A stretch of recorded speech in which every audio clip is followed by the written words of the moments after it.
a self-regulating system. But So that's getting into like Gaia hypothesis stuff. Like I was trying to establish just chemistry, like rocks, prior to any regulation. So I mean, I agree with the Gaia hypothesis basically that there are organism-like properties of large ecosystems and so on. That's great, but that's not what we're talking about. We're talking about chemistry. We're talking about rocks. Okay, a rock can have a shape like a crystalline structure because it's squished really hard into the only shape that the molecules in the rock can take, which happens to be sort of geometric and cool looking, right? But the rock, just by being squished, is not aware of the shape that it's taking in a mind sense. So you're saying that everything has a consciousness, including rocks, doesn't seem justified to me, and I'm trying to understand where you draw your justification for that belief. I mean, so it may seem a little out there, but I do believe in vibrations. Nothing stands still. That's how I see it. So even if you look at a rock and you say, "Oh, this rock is just a piece of solid stone that has no mind, no nothing," I see it more as everything is vibrating. Nothing is standing still. Yes, vibration does not equal consciousness. Vibration is just the state of shaking, right? Things shake. And that's what temperature is, right? The temperature of an object is the vibration rate of the things in that object, right? The atoms, right? And That's I just what want to vibration point is. out, you can get vibrations by getting AA batteries. Continue. And we can increase or decrease the temperature of the thing, so we can reduce it to the point that it stops moving. Well, almost to the point that it stops to like near absolute zero. So, what is that? How does that factor into it? All right, so I'm gonna be completely honest with y'all. I'm not 100% sure that a rock has consciousness, to be honest, to this discussion. But fair enough. Fair enough. But I would say our experience of a rock, that when we see a rock needs eyes to see it, to experience it. Just like a tree falls in the forest, it needs ears to hear it. But that doesn't entail that the sound waves emitted by the tree falling cease to exist. Yeah, but it's more substantial to hear it rather than just saying, "Oh, it could have happened. It could have been a sound."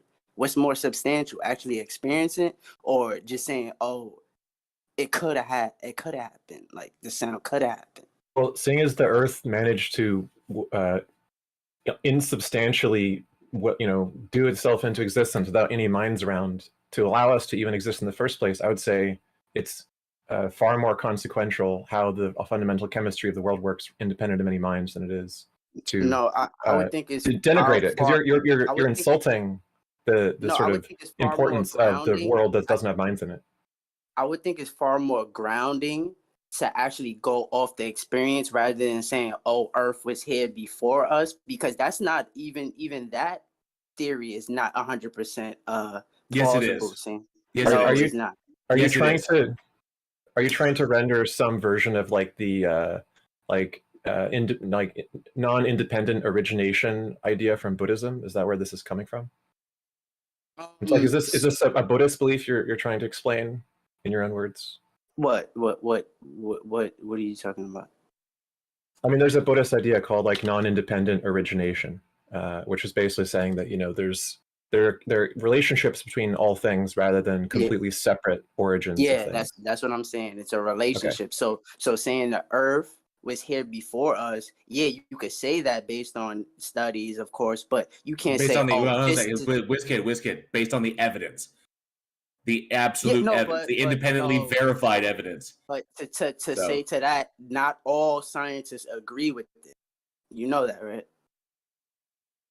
I have yet to run into a scientist. I mean, like a scientist. You run into scientists?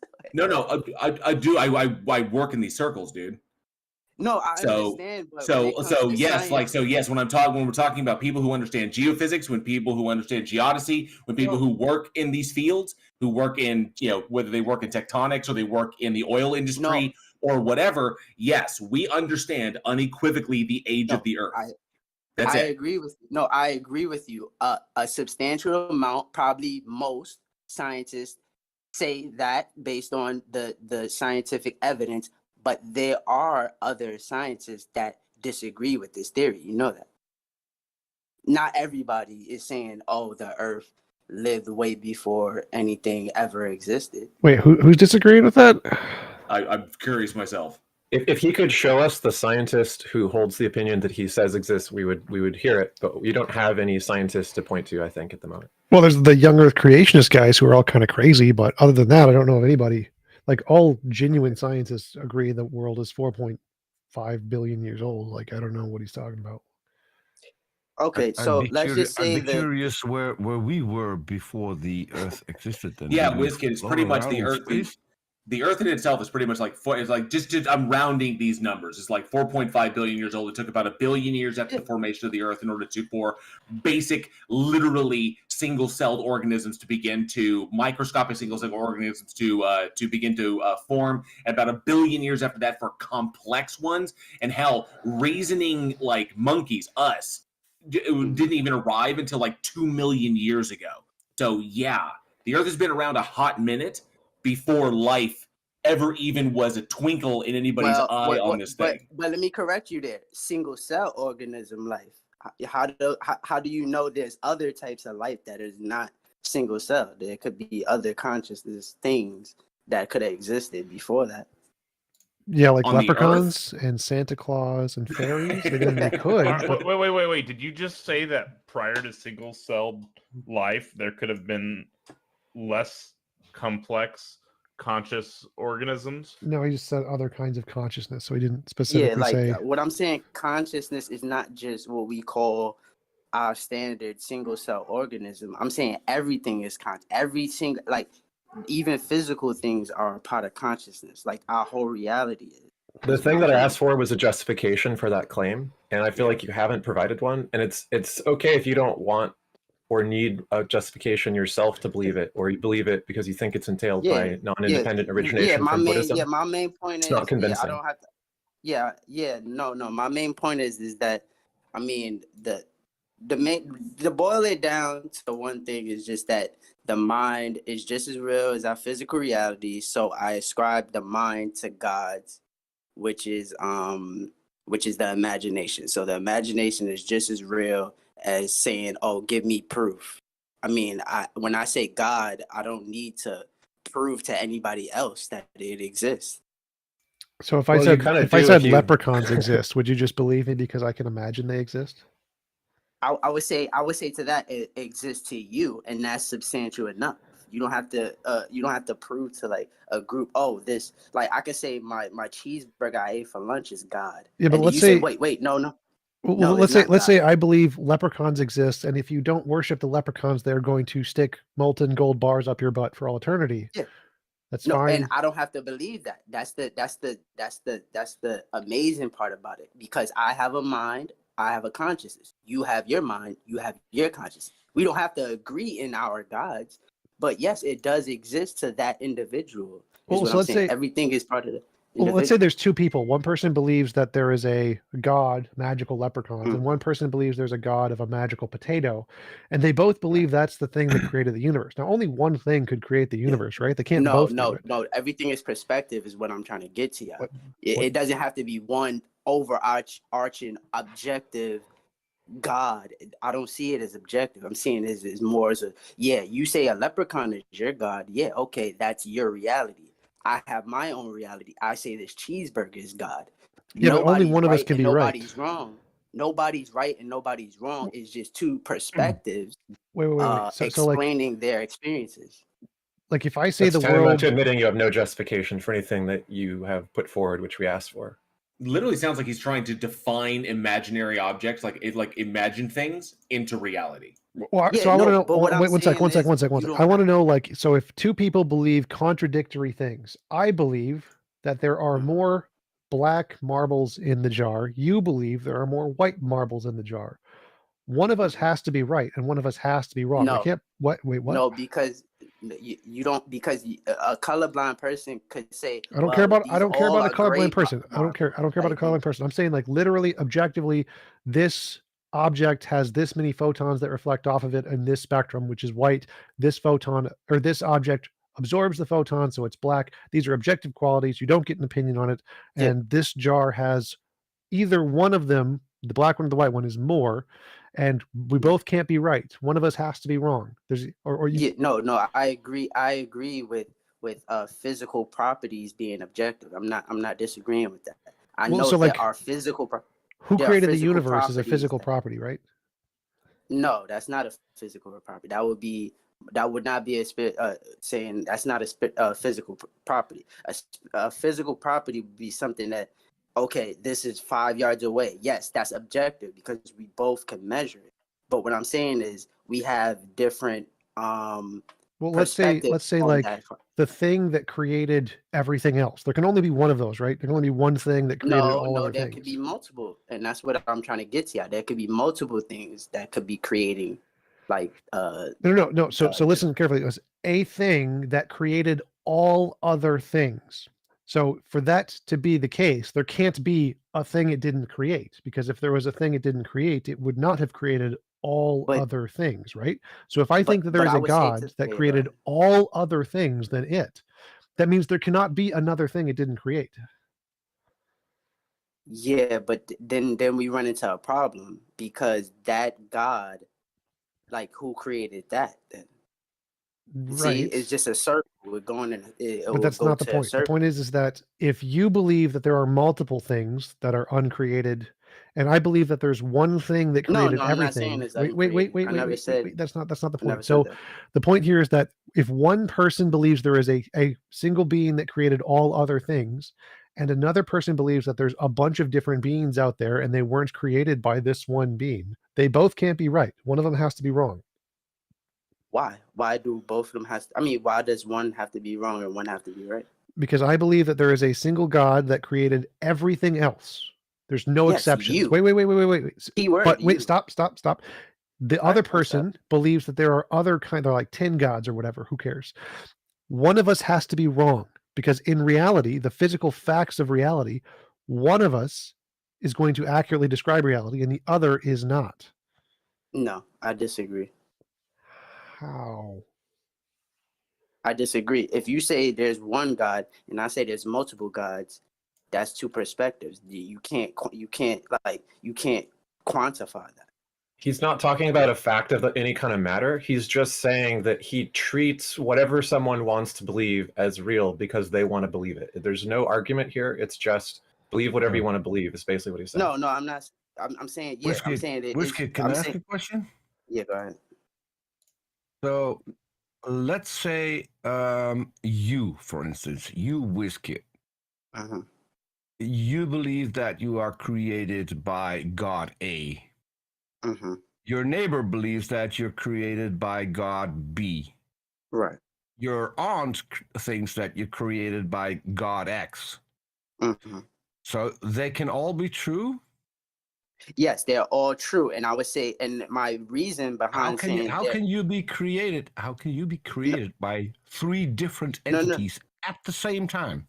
No, what I'm saying, they're not all true, but let me rephrase that. They're not all true statements. I literally asked, this is a thing that TJump tried to ask you as well in a different way.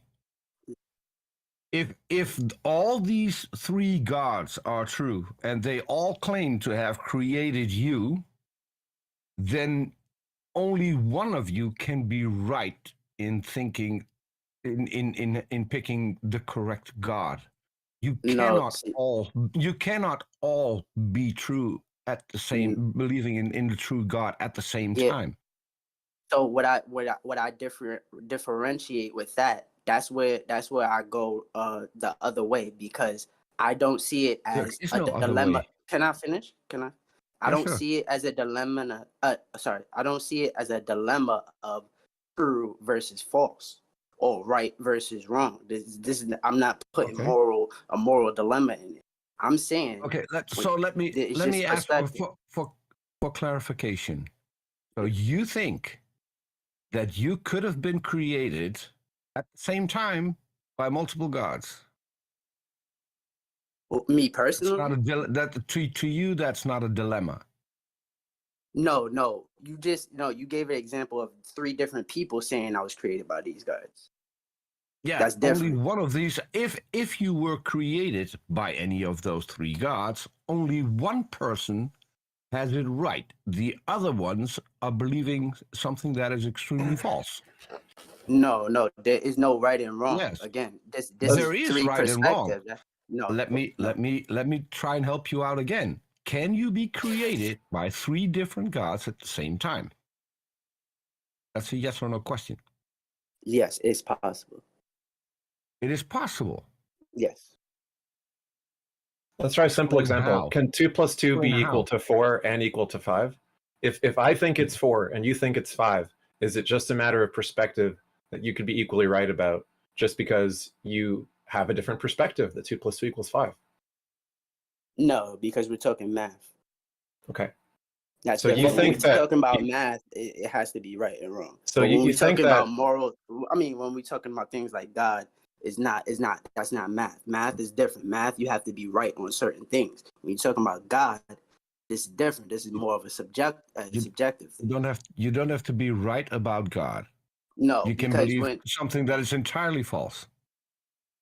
well, false to who? That's a dilemma. No, Again. WizKid, we're talking about false when it comes to well, how it relates to reality. Yeah, WizKid, we're talking about what you believe is false, talking about logical contradictions in this. If you have two assertions and they're in a situation where you have two assertions and only one of them can be true.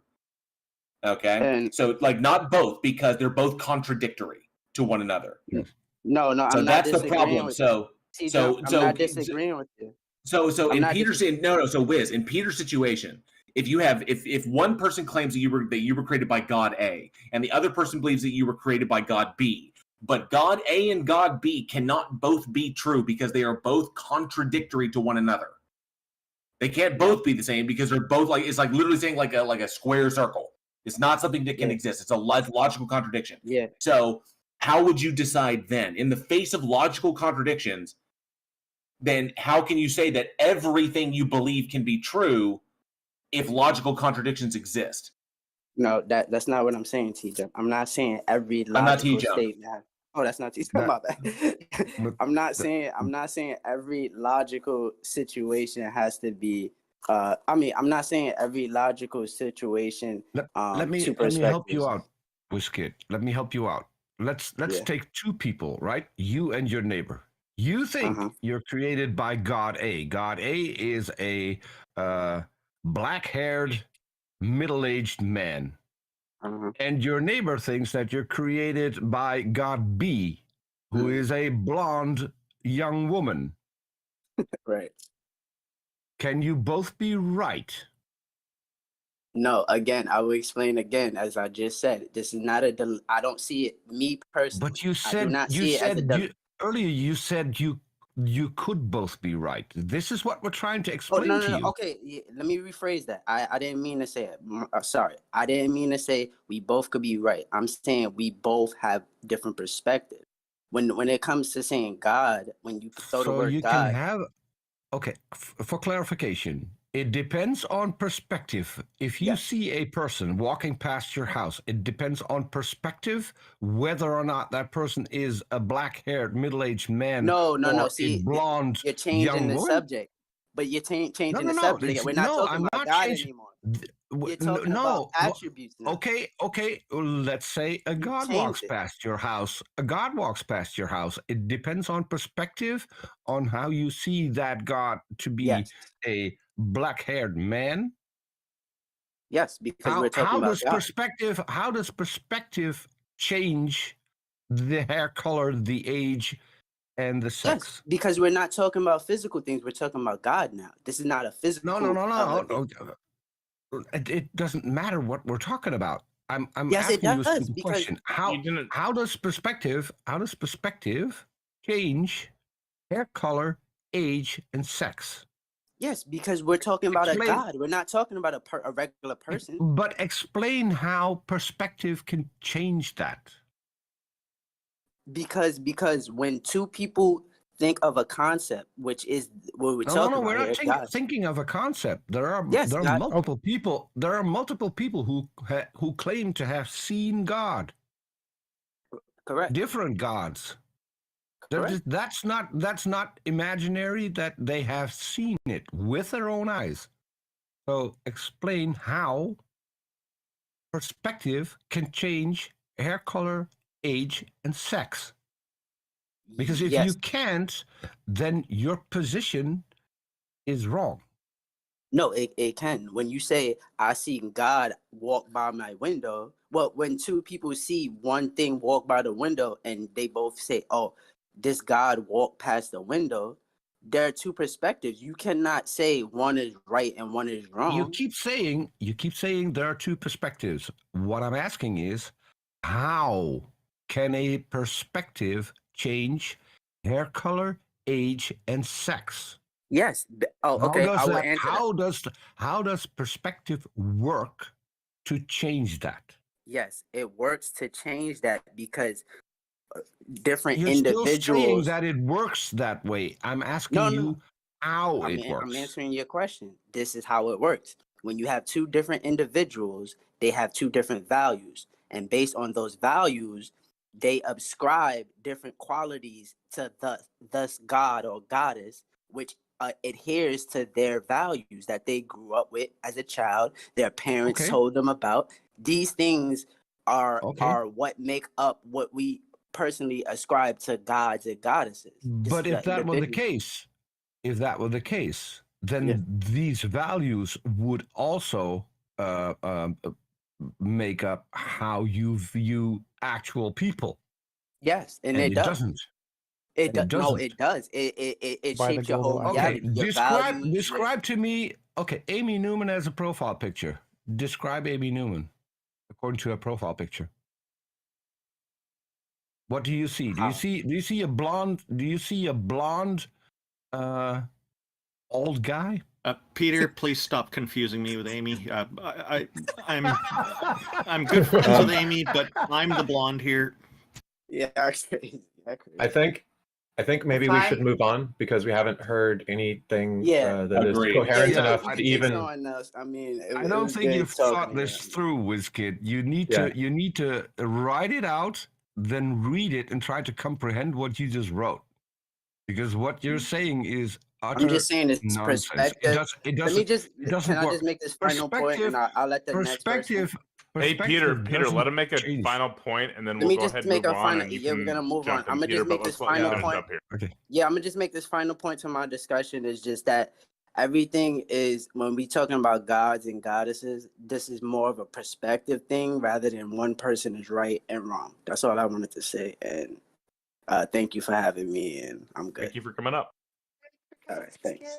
Have a good one. And I just want to say that my entire goal after having conversations with me is to walk away with your sexuality confused. All right. So, Peter, what did you want to say there? Amy, are you going to be dyeing your hair blonde soon just to accommodate Peter? Oh, I think I am.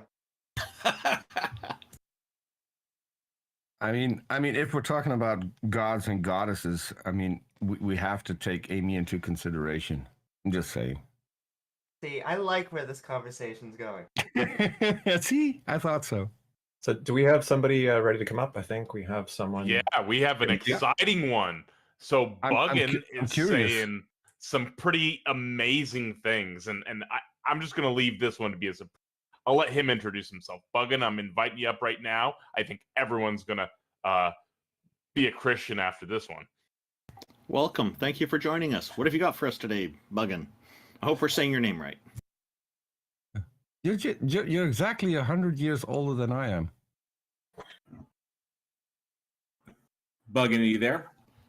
We can't hear you, Buggin. You want to check your mic?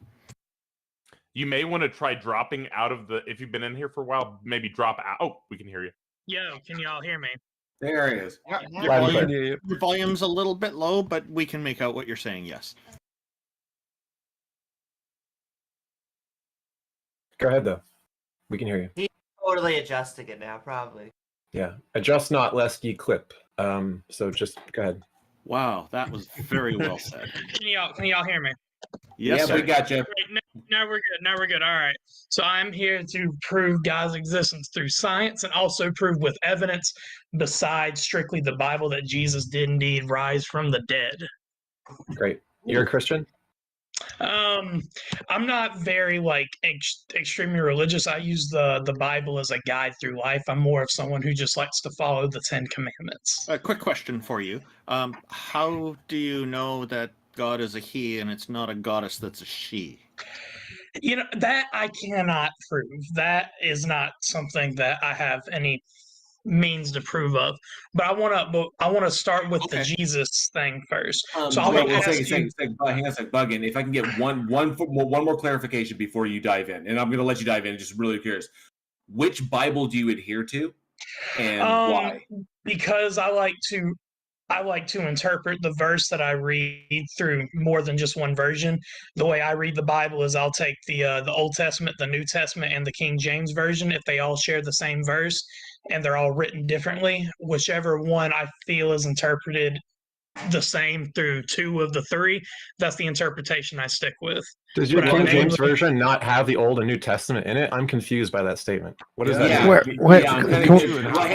Let's let him make his argument. The three versions that I read, a lot of the verses in there are not written exactly the same.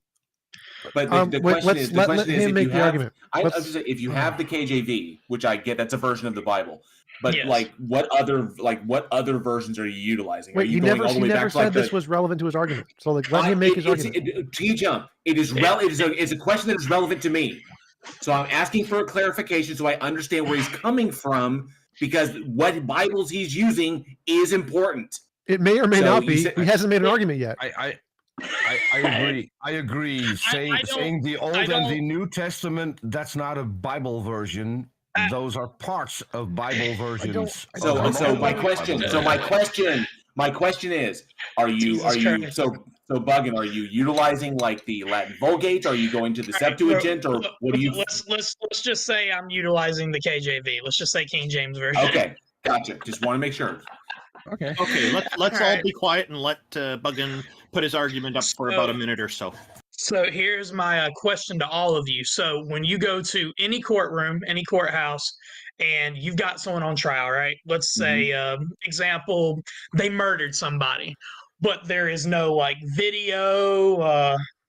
All you see is like clothes on the scene, but over 500 people said they witnessed it. Is that not a form of evidence that can be used in front of a judge? Yes. Over 500 witnesses. Yes, that is evidence for things that. One sec. That is evidence of things that have an empirical basis. So eyewitness testimony counts as evidence of things that we have empirical evidence exists. So like if I said I saw a dog, that's evidence I saw a dog. Eyewitness testimony is not evidence and is not allowed in a courtroom for anything that does not have empirical basis. So miracles, magic, mythical creatures, the paranormal, supernatural, UFOs.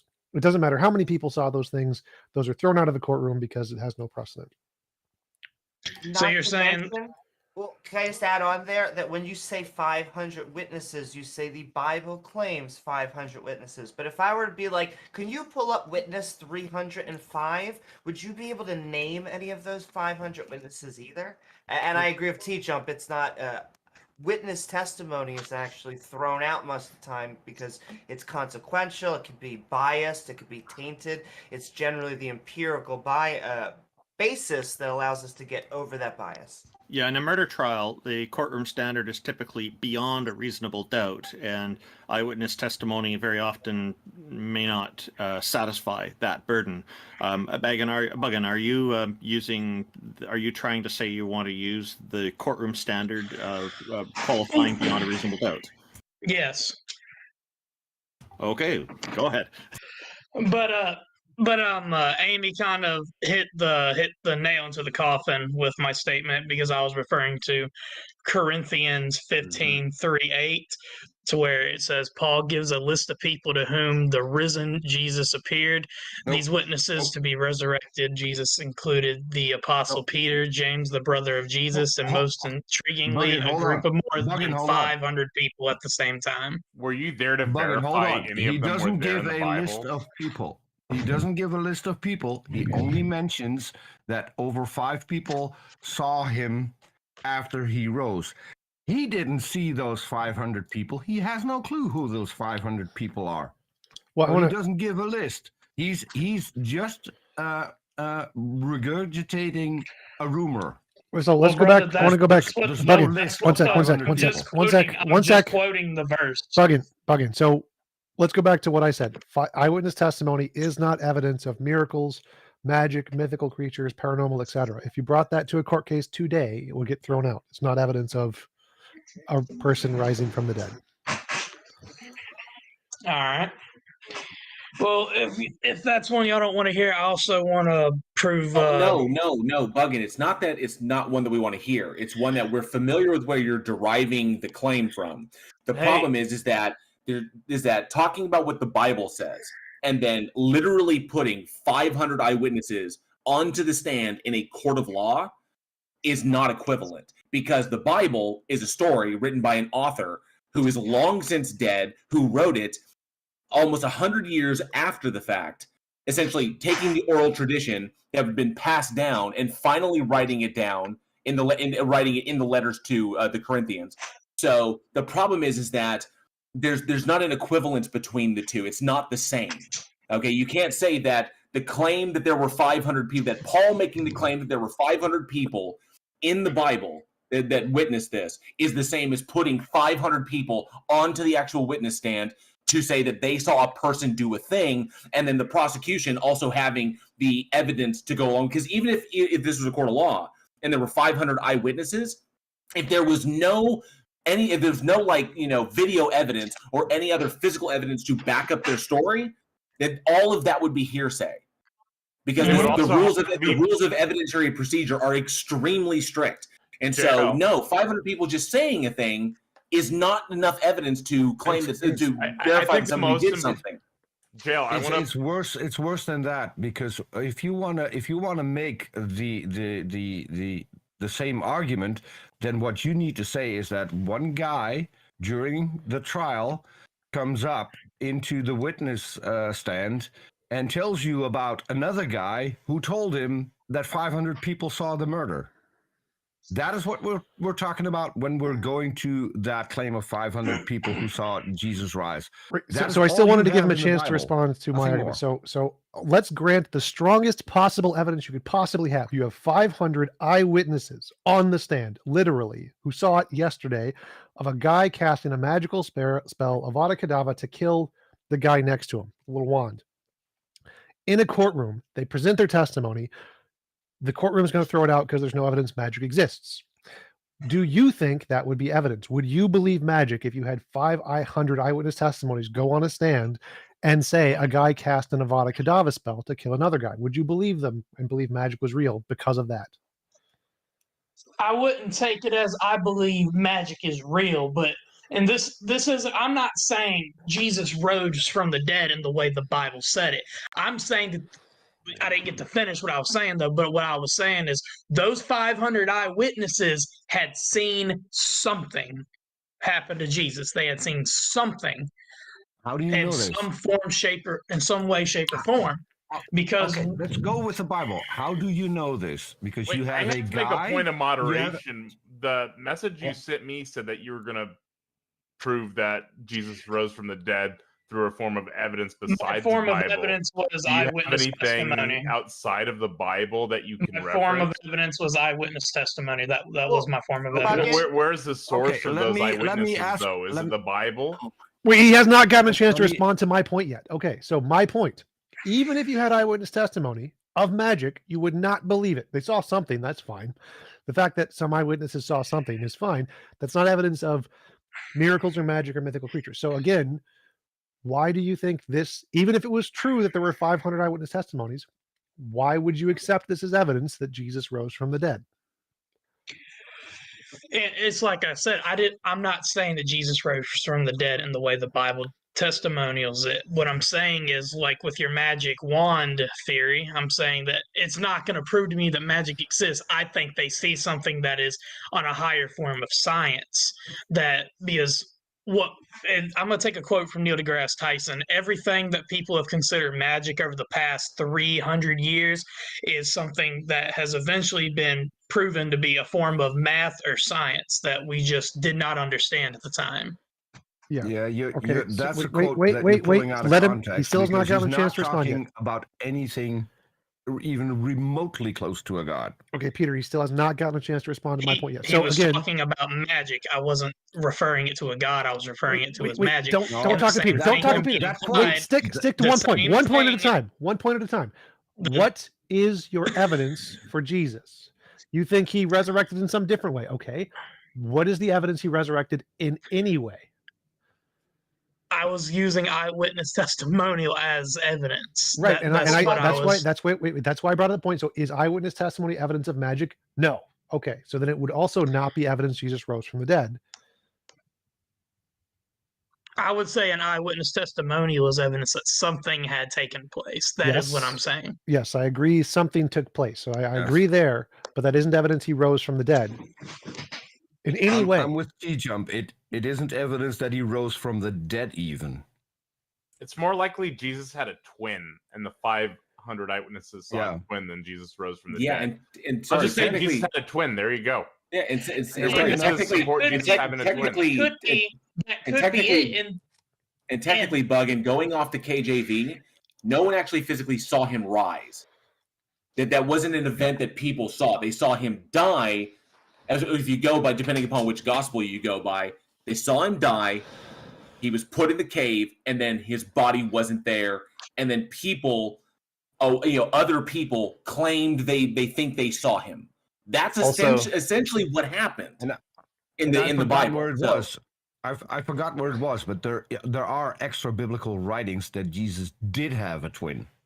Okay, can I talk to him alone just to go for back and forth for a little bit? Because I want to actually address a point, if possible, and not go to 10 other million points that don't matter. Let's address his strongest possible point. I'm confused on what I'm trying to address here because I've gotten 3 questions. Yes, I agree. Stick with me. Pay attention to what I'm asking. So, eyewitness testimony is not in any way evidence of any miracles, any magic, anything that has no empirical basis. It is zero evidence for. It doesn't matter. Well, based on your logic, that debunks everything I'm talking about. No. Wait. So you said in a courtroom. So I'm going based off of your logic. In a courtroom, eyewitness testimony of miracles or magic is thrown out. We have court cases like this. There's a lot of them. I brought them up in my debate with Jonathan Sheffield.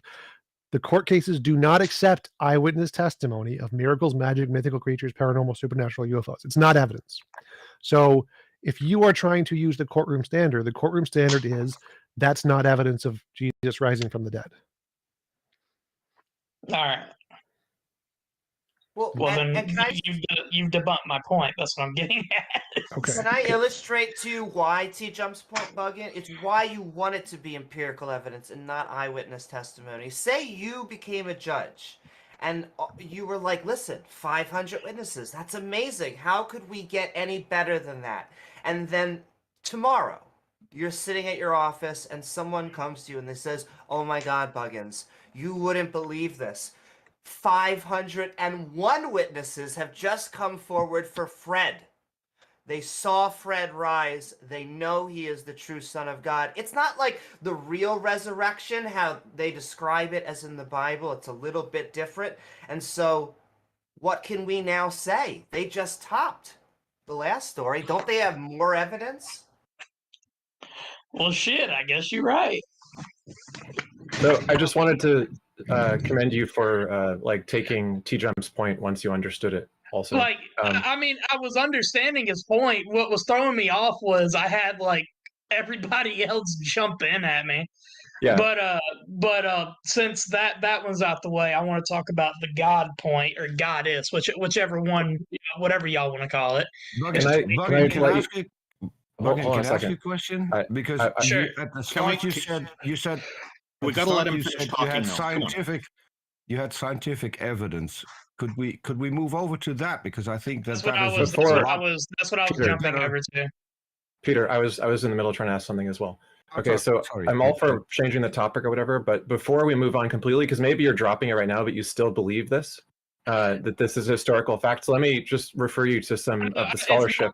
It's not that I believe it. It's historical facts. It's just something that I was using as evidence because I swear, I guess y'all have informed me of something. I thought eyewitness testimonial was a form of evidence. Well, that's in a court context. But I'm just talking about the fact of the matter. For all the people listening and for yourself, anyone who believes in the resurrection as a plausible thing, I would refer you to the extensive scholarship which has looked into this very controversial claim extensively.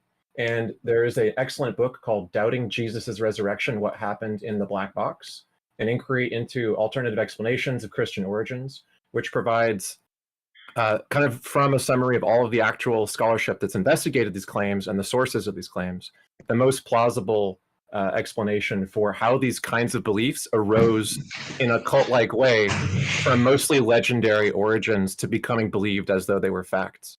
And it's a book that's easy to get on Amazon. You can also search Library Genesis and find a copy of it. So anybody who is holding this argument or wants to make this argument or believes in their hearts but doesn't know if it's true and wants to openly inquire into this, Doubting Jesus' Resurrection, What Happened in the Black Box by Chris D. Komarinitsky. All right. You can proceed. All right. So, and I hear a lot of atheists talk about this all the time, that, create the creation theory. I don't necessarily understand 100% how the Big Bang operates, and I don't even know how scientists can 100% say how the Big Bang happened either. But the way I look at it is, what I understand about the Big Bang is there was a bunch of hydrogen atoms and other atoms coming together to form this huge fucking explosion that created the universe. It created the world. It created Earth. And Earth has been here for billions of years, unless you ask Darth Dawkins. But you sit here and you think about it. Wow, that's pretty cool. So before the Big Bang, would you say there was nothingness, or did something have to put those atoms in motion to cause the Big Bang?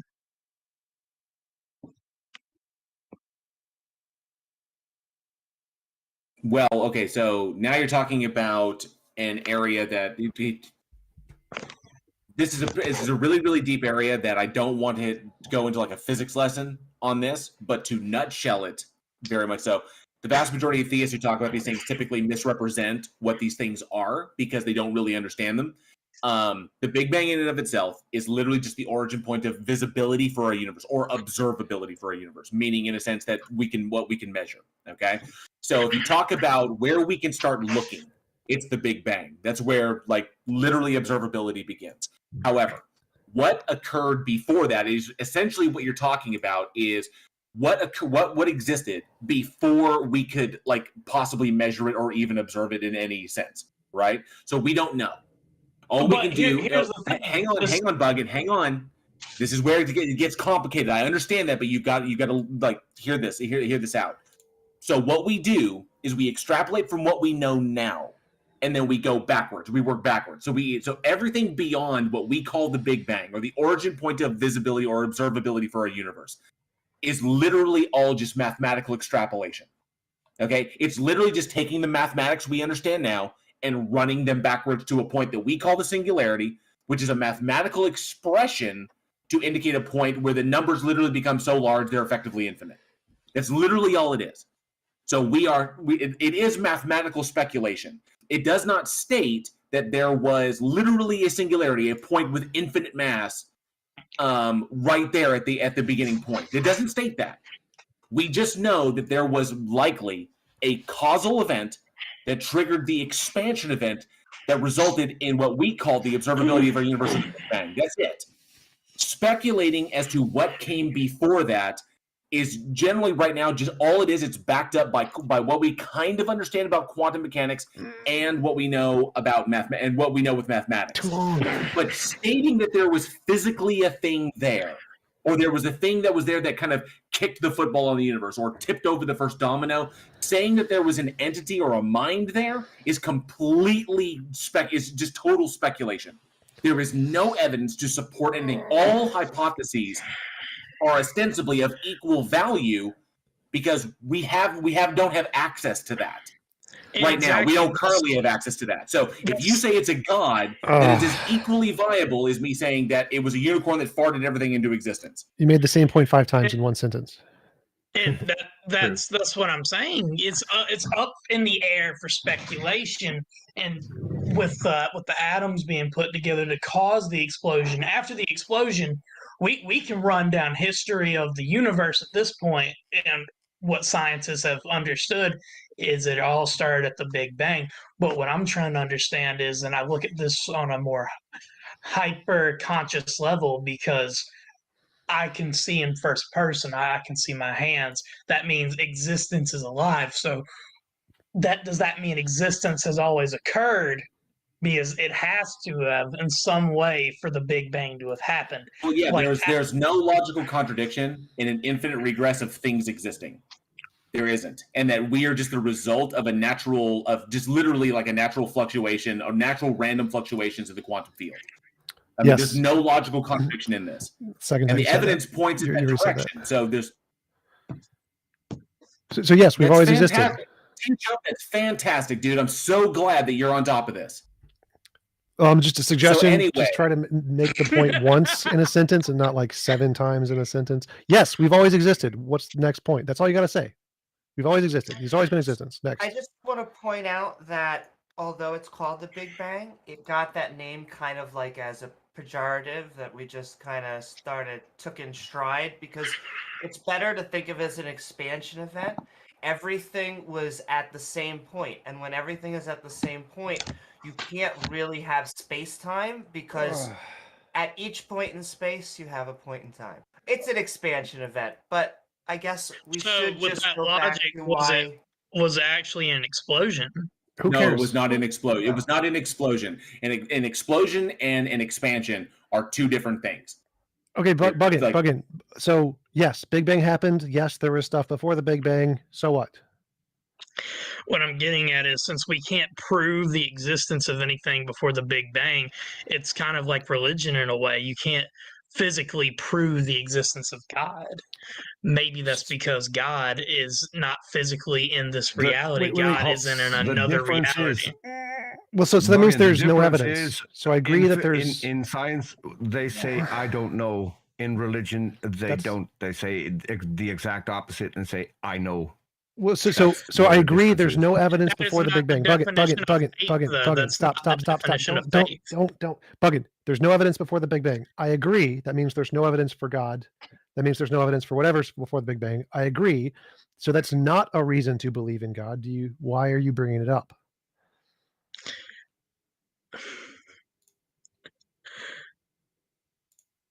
I just want to say to the YouTube audience, hi, everybody. Hi, Mom. Hi, Dad. Goodbye. Hello. Thanks for being here, man. Oh, he left. Yeah. I think that was his way of saying he kind of sees our point of view. So thank you for coming on, Buggins. I think safe to say he was trolling and he ran out of arguments. No, I think he was serious. I think he got convinced that hard, and we're just that unused to people being convinced in real time. I know he was serious because he sent me a DM saying that he had evidence outside of the Bible, and the first evidence outside of the Bible he quotes is evidence from the Bible. You know, I do think that his but you could only say that he was serious if he sent you a DM that 500 people claimed that he was serious. So I think that he seemed to be trying to make serious responses. Like, even at the beginning when I asked him, how do you know it's not a goddess? And his response, I thought, was not bad, actually. I thought it was a pretty good response.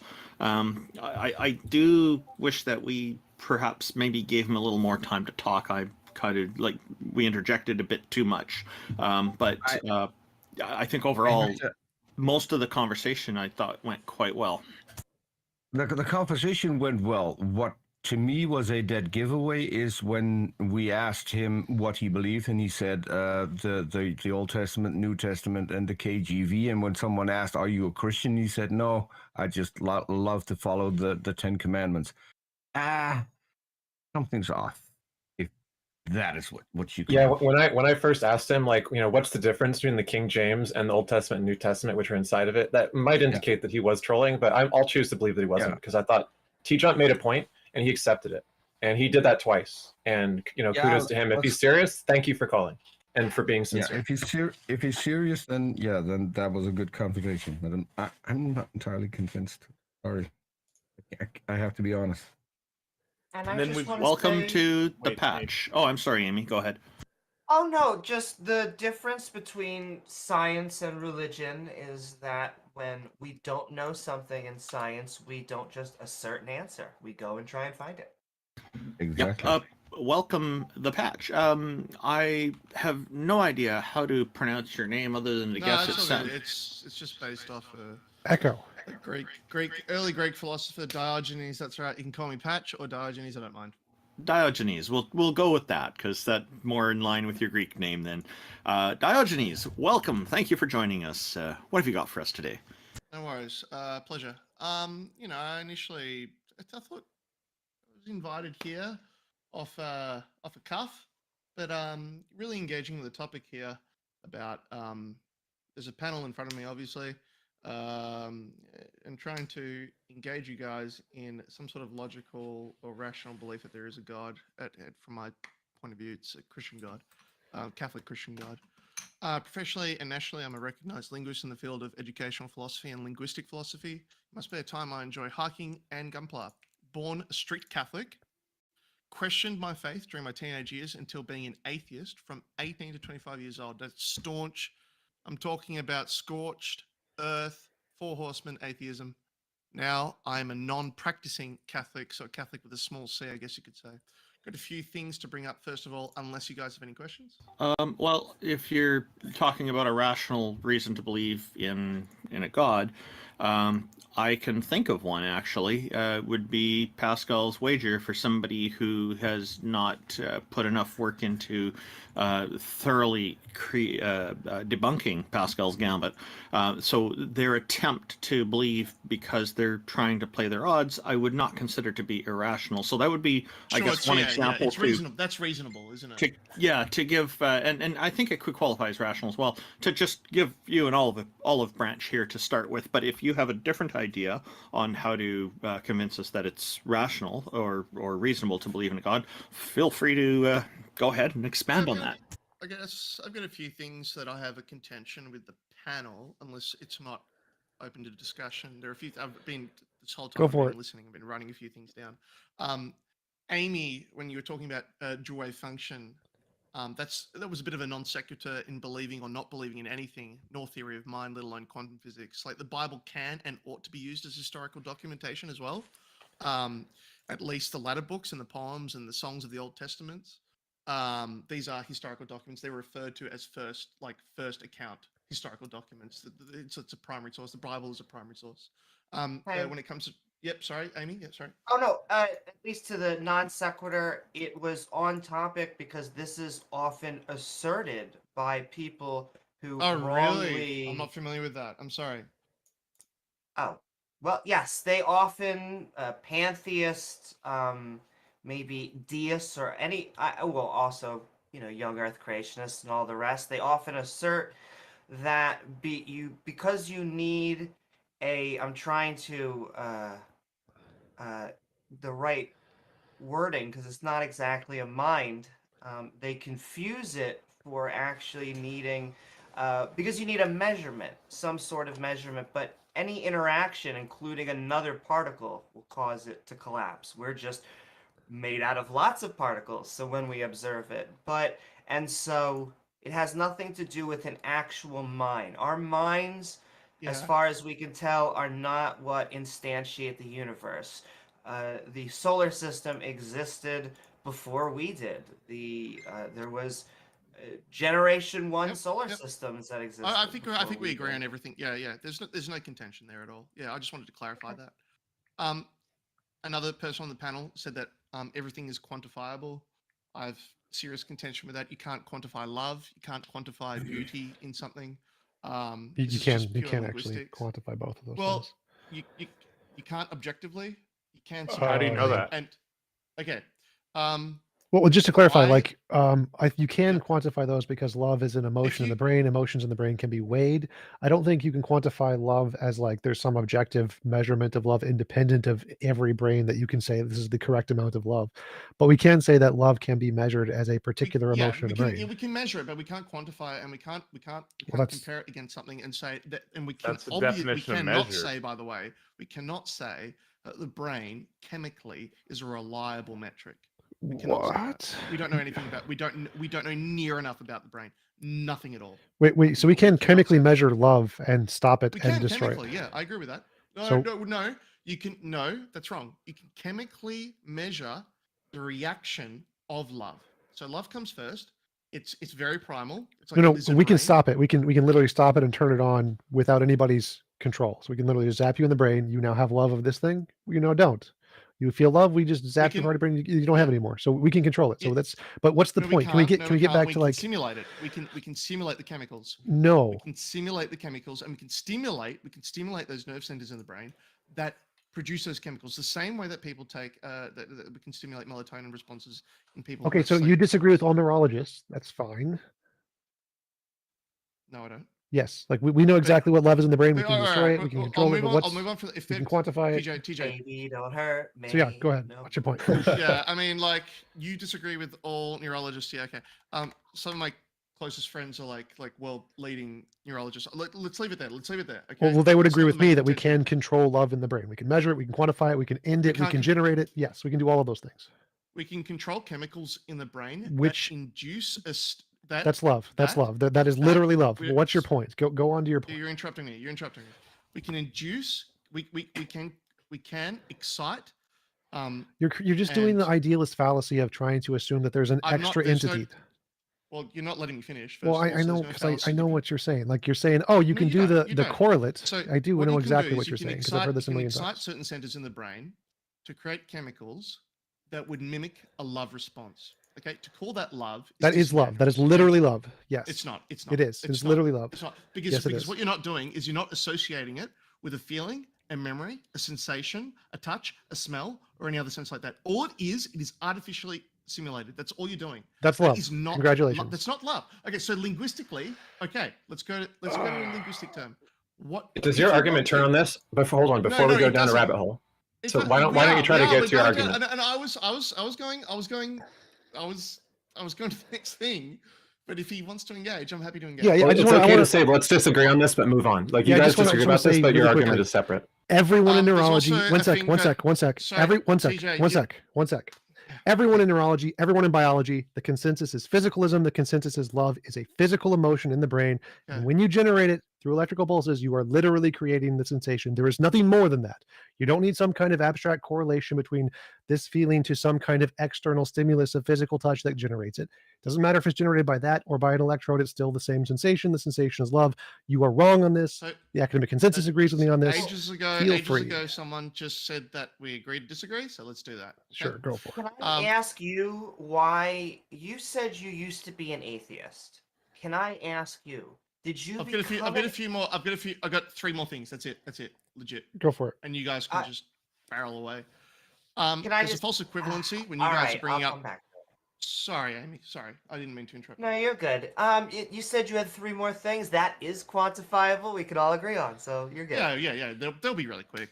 The panel is invoking false equivalency, imaginary friends, Harry Potter, leprechauns, fairies to God. Really disingenuous. You guys are older than that. Come on. That's not a false equivalency. So just to clarify, it's an absolute wait, stop. Listen to the words before you respond. The equivalency there is that all objects are either made of demonstrable properties or imaginary properties. Any object that entails at least one imaginary property is of the same class, which is things that have imaginary properties. Leprechauns have an imaginary property of magic. God has an imaginary property of non-physical properties, omniscience, omnibenevolence, whatever, non-physical brains, whatever. And so the comparison being made by us when we compare God to leprechauns is that both entail imaginary properties that have not been demonstrated to exist, which means it is not a false equivalence. Sure. Can you point to any historical document in ever that brings up fairies, leprechauns, imaginary friends, or Harry Potter? That is not the comparison we are making, so it's a straw man. So yeah, it's a false equivalency. No, So no, we'll it's move not. on. No, it's not. If I'm making an equivalence and saying I am comparing objects that have imaginary properties, now those objects don't need to be equivalent in every way because I'm only saying they share one equivalence, things that entail imaginary properties. So if I say God is like a leprechaun, I'm not saying that they have historical references. I never made that claim. That's not a claim I made. I made the claim they both have imaginary properties. I didn't say you made any claim. I'm saying the panel has made false equivalency claims. Right, and I'm saying they didn't. When we compare God to leprechauns, All right, so let's agree to disagree. No, again. no, this is something you don't get an opinion on this. This is something you were objectively wrong about. It is incredibly stop. It is perfectly rational for any atheist to compare God to leprechauns if they're doing it on the basis of saying they both have imaginary properties, which means I agree. They have equivalent epistemic evidence, which is none, because they are made of imaginary properties. And that is the comparison the only comparison I've heard made here on this panel is that comparison. Well, with God, okay, insofar as their qualities are, yeah, okay, that's fair. I think that's fair. I think it's stretched a bit. It's stretching the bow a bit, and I think it's a very tired argument that I think other people who would talk to the panel like. What do you mean by stretching the bow? Yeah. It's a long bow to stretch, and you're stretching it. I don't know what that is. In your opening, you did say yourself that you do not necessarily defend wholly the historicity of the whole of the Bible. You said that you think there are some more likely historical parts in the latter sections. The Bible is sorry, I'll let you finish.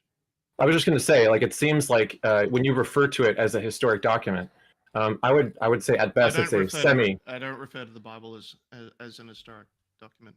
Oh, well, okay, cool. I did want to clarify. I did want to clarify what you meant when you said that stretching the bow, because I think it is a 100% rational thing to compare God to leprechauns, because of the analogy I made between having imaginary properties. But you said that's stretching the bow. It's a bit conflated now. We'll move on from that.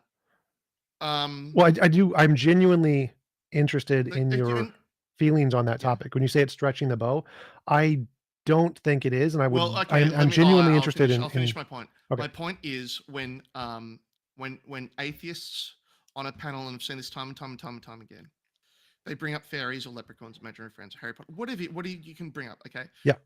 The next logical thing that anyone who has a cursory knowledge of Christian apologia would go to would be like, that's a false equivalency. So all I'm doing is bring it to the attention. Now you've clarified that. You've clarified that with me. That wasn't the intention, and you were mainly comparing it to like divine God, the creator being, like in the sense that you can't materialize him in your ontological like worldview as other people can. Is your God indistinguishable from imagination? Now I really like that because you brought who said that? Taco, is your God indistinguishable from imagination? So what? So imagine. So God, I guess, is he indistinguishable? No. Okay. So how do you distinguish it from imagination? Yes. Obviously. Well. It is indistinguishable from imagination. First of all, okay. We'll go there in a second. I've got one last. Actually, you know what? I'm going to close this. Close that. Okay, great. Before you close, what do you mean by what do you? Okay, no, so you're asking me to compare. Do you have a way to differentiate the God that you worship from your imagination? I don't worship it. I don't worship it. That's not the significant God point. You believe exists. Do I have a way to differentiate that God from what? Imagination. I don't know a God called imagination. No. So this is why this is relevant to the comparison to leprechauns and fairies and things. Those are imaginary things that we agree don't exist. They only exist as figments of our imagination. And we want to say, do you have a way to? They don't. Wait. First of all, they don't exist as figments of our imagination. They exist as, they exist literally and non-literally. I do get to use my example. Good. Let's have a one-to-one comparison. What happens when someone comes to you and says, look, the Jedi are real. The Jedi Council has been established, and it's really just all of the Sith nonsense out there that is making you believe in Christianity. Sure. I mean, let's all be real here. Let's all be real in the room at the channel at the moment on YouTube. Hi YouTube, by the way. That's just fucking nonsense. It's pop culture derived from. That's the point. The whole point is saying here are things that leprechauns. Are you saying leprechauns are pop culture? Well, yes. Jedi are an established religion in America, and I'm not joking. That doesn't really mean a lot to me. Okay. I want to just simplify this. I want to try to simplify this. So there's two classes of existing objects: objects that exist in reality, independent of our imagination, and objects that exist. They're called abstract nouns. Yep, linguistic. And there are things that only exist as a part of our imagination, things that I imagine that aren't actually there. Like maybe I don't know your position on ghosts, but let's say hypothetically, ghosts only exist as a figment of human imagination. Those are imaginary objects. I don't care if you actually believe it. This is a hypothetical. So hypothetically, there are certain things that only exist in our imagination, like Jedi. They don't actually exist in the world, independently of our imagination. There are things we made up, and there are things that we did not make up: mass, energy, spin, particles, planets, stars. Those things exist independent of our imagination. So if any object or hypothesis that you present, God, leprechauns, fairies, they're going to go into one of these two categories. The imaginary category. It's supernatural. It's above the natural. That's the nature of God. The nature of God is supernatural. That part's separate. So that's a separate part. So this part is just saying there's two categories: imaginary things and non-imaginary things. And for anything that you posit, it's going to fit into one of these categories. Now there could be a third category out there, like supernatural. I don't care. The question I follow your thinking. I actually know where you're going with this. So what we have to do is we have to painstakingly go through each of the things that you brought up that I thought was a false equivalency. So can we all agree as a panel that Harry Potter was not an historical figure? Yes or no? No, that part is irrelevant. So the comparison here is not about historicity. So the historicity part doesn't make a difference here. Whether or not it's a historical figure. We're separating the wheat from the chaff. No, that's not a separation. So the separation we need. So the separation we need is, does it exist? Leprechauns from God. Is that a better one? Either one. Let's go with Harry Potter. I like Harry Potter. Harry Potter's great. So let's say it's comparing Harry Potter to God, and you want to say, sure. Did Harry Potter exist? But that doesn't matter to our argument. So our argument is independent of whether or not he's a historical figure. So Harry Potter did not exist. I agree. No one claimed he existed. Historicity out the window. Yeah, sure. Yeah. Well, no, not out the window. It's irrelevant to the point I'm making. So if I ask you a question about which color is the apple, and you say it's 87, like that's literally not answering the question. So when we ask you a question comparing God to Harry Potter, the point we are comparing is, can you differentiate your God from imagination? Can you differentiate Harry Potter from imagination? So we're trying to say, what is the epistemic difference between this posited object and the evidence it exists, as opposed to just being a figment of our imagination? And so in the case of God, I can answer that. Go ahead. I can point to the author and say, this author over here, J.K. Rowling, Jane, or whatever her name is, she made up Harry Potter. It's in her head. It's a fictional book. Okay, but that doesn't matter. And then I look at God. All right, and then we look at God, right? On the other end. Same thing. Right? And we say, this guy, he's been around a bit longer than Harry Potter. And he's been written by he's sort of like the head of an Abrahamic religion, which has three Odyssey offshoots. has been around longer. The difference is the book has been around a little bit longer. Oh my God, the Odyssey, Stone Age. Wait. So that's the point. Brains on Brett over there. One second. All right, thanks for your input. Sorry. When the book was written, all good. When the book was written is a different thing altogether. We could look at Star Trek: The Next Generation and look at the character. Stay with Harry Potter. We got to stick with his example. We got to stick with his example. So his example, Harry Potter. He wants to stick with Harry Potter. That's fine. I don't have a preference. I want to stick with one topic at a time instead of jumping to like 8 different analogies. So you brought up Harry Potter. Let's stick with Harry Potter. Does it matter when Harry Potter was written? If Harry Potter was written 8 billion years ago, would that be evidence Harry Potter was true? Hold on.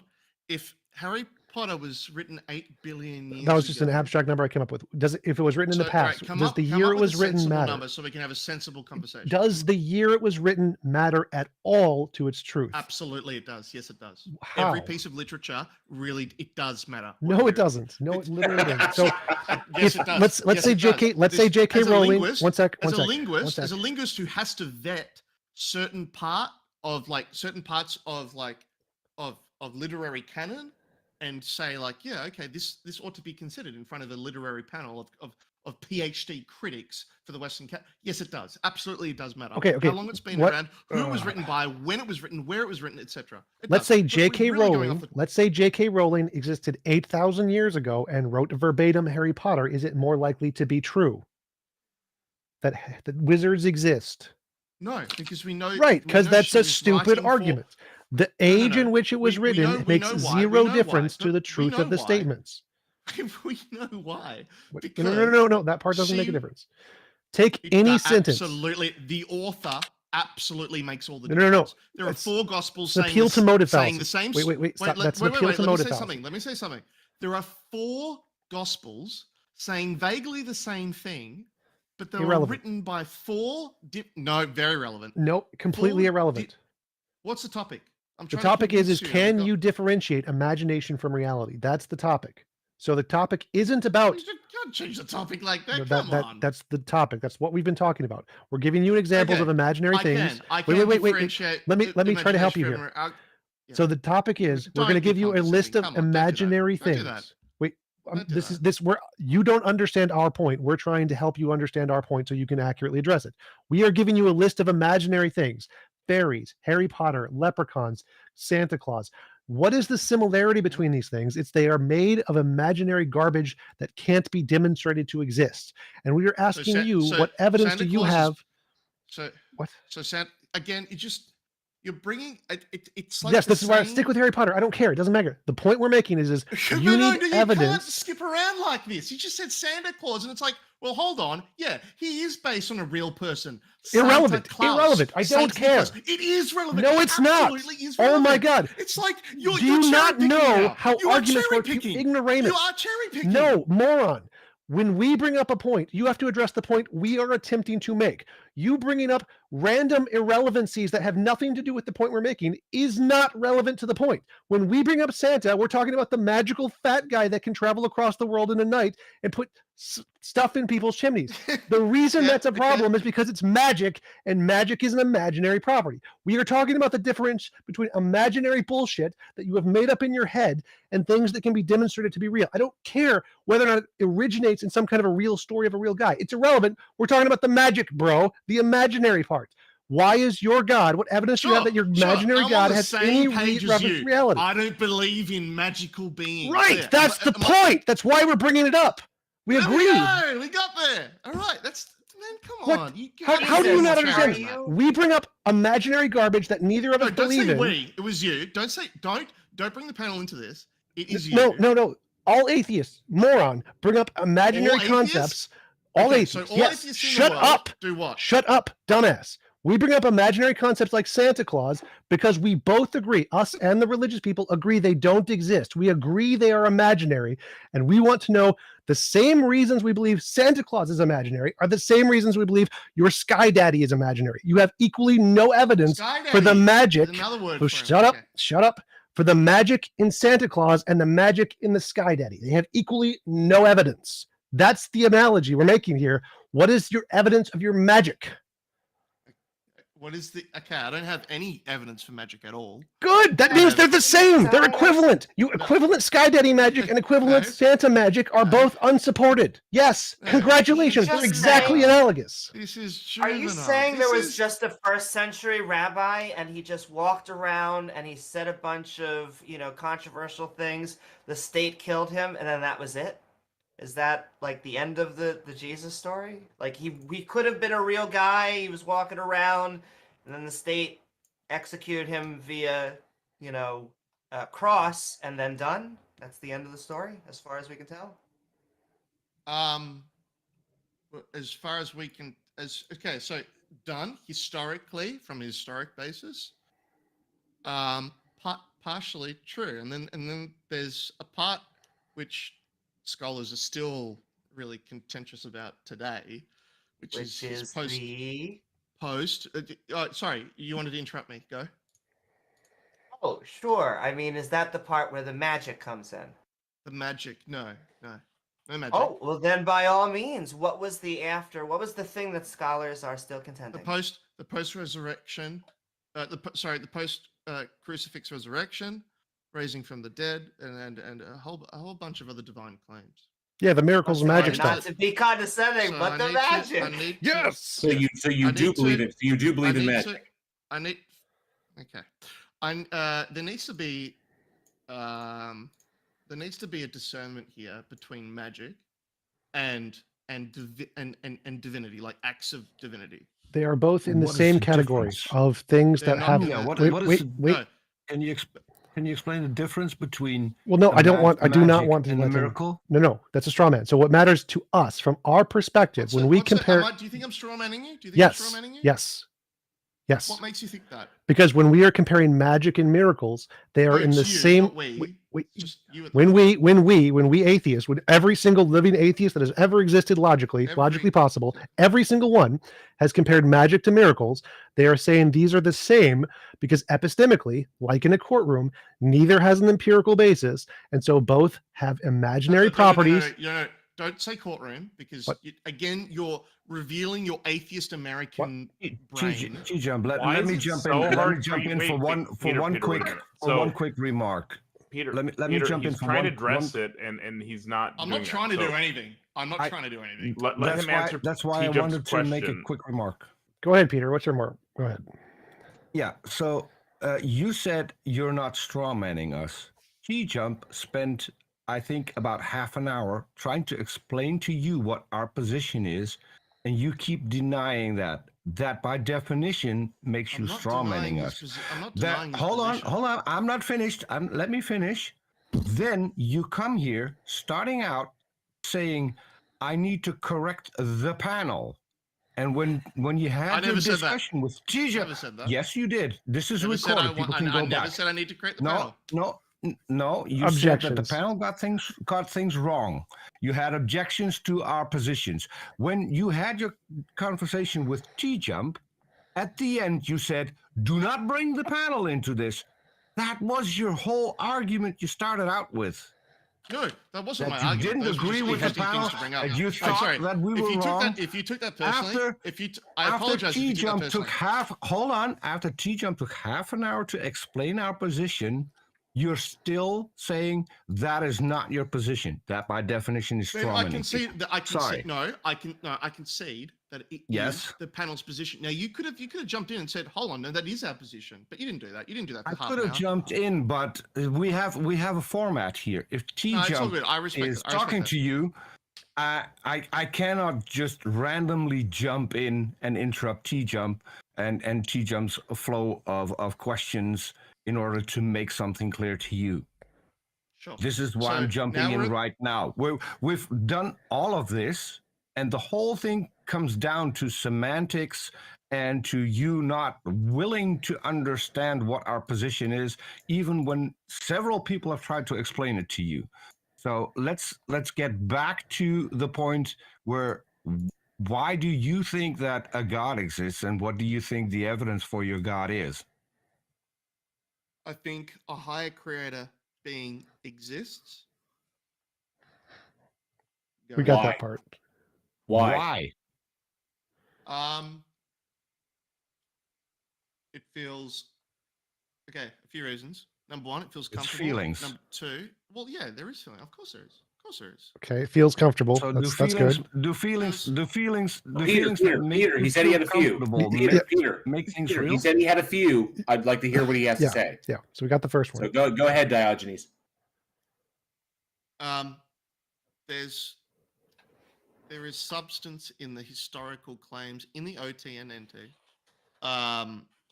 Like what? Wait, let him finish. Just let him list them all. Don't like what me, because then we'll be here for like 3 hours. Right. So we'll be digging up passages and stuff like that. We don't want to do that. I hope everyone on this panel can agree. There was, like every scholar agrees, historical scholar agrees, there was a guy called Jesus who was born in Nazareth. He did some pretty crazy stuff until he died on the cross. What happened after then? Not every. Not every scholar agrees on that, but okay. Well, every scholar worth their salt. Richard Carrier. Not every scholar worth their salt. That's getting him off topic. Let's. What are your other things? Were those the only two? Feels comfortable, historical substance. Are those the only two reasons? Personal Personal experience. Personal experience. A bit. A sort of yeah. Personal experience, and that's sort of ineffable, really. That's an ineffable thing. I'm It's like, curious. It's like I'm explaining curious. faith Diogenes. or belief. Diogenes. I'm really... curious. When most people that I talk to that mention personal experience, when I ask what that personal experience I was hesitant to then I get told I don't want to talk about that. Okay. So that's I'm curious. I think that's fair enough. Do you want to talk about it? I'm happy to talk about your personal. One of my personal experiences. Absolutely. I was on top of. Well, just to clarify, are those all the list? The list is personal experience, historical things, and feelings. Talk about it. I like that. Nice one, Randolph. No, there are some others. Like you're putting me on the spot here, because I'm asked by a panel. I feel like I'm being interrogated for why do you believe? No, I'm curious. This is why. Please let's get to the personal experience. I hope it's genuine. I really do hope it's genuine. I was on top of. I need to just point out this is not meant to be an interrogation. This is meant to be a free exchange of ideas. Send in your love. So, I'm going to send my love back at you, Amy. There you go. Take that. So, all right, you want me to talk about my... Okay, so I don't... Well, just to clarify, can you just list off all of the reasons and then go... TJump, please let him go there. He was starting with the reasons he believes... We can interrupt. You had half an hour and you got nowhere, so please let I wanted to hear his list. I want to hear the list of his reasons first, and then you can go to the personal experience. But he gave a list. Well, the list will... Yeah, the list could be endless. Let's pick a topic and talk about that, so... Go ahead. So personal. I'm really curious. Okay, so all right. So personal experience, personal religious experience. I was praying the rosary on top of a mountain in Japan, the Wakayama Prefecture, in a town just on the top of a mountain just north of Koyasan, about a kilometer north of Koyasan. And I felt something ineffable. That is to say, that something I cannot explain, but I deliberately. And I think was deliberately communicated to me. So it was a co-deliberation of association with my faith at that time. Can you describe the feeling? Not really. Like I said, it's ineffable. It was transcendent. It's like it's an immense sense of calm, belonging, and communion with a higher being. Okay. Could that just question? I'm not saying that I don't believe you, but could that have been? That could be high drugs, could have been could have been anything. No, I don't want to go there even. Could it be that you were on a place that might be of some significance to you? Something you wanted to do. Actually, that's a good question. So could it have been just the overwhelming fact that you finally got there and you were enjoying being there, enjoying the view? You were praying your rosary. Maybe that is something that was significant to you, something that you planned on wanting.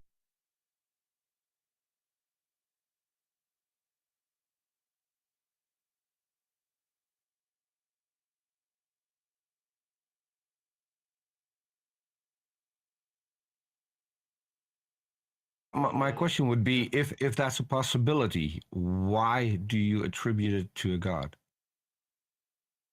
I didn't at the time. I didn't. In fact, I attributed it to, this is when I was about 23 or 24, I attributed it to being Buddhist, because the local shrine was the home of Shingon Buddhism in Japan. And I thought that was like my shtick. I thought I was like, yeah, you know what? I'm a Buddhist now.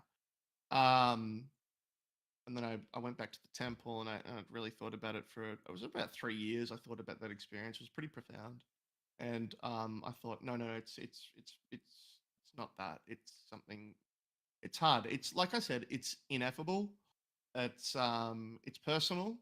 I'm not saying I'm not sharing it. I'm saying I'm having difficulty describing it, if that makes sense. I accept that. I accept that. So what I'm curious about is, you said you thought about it a lot.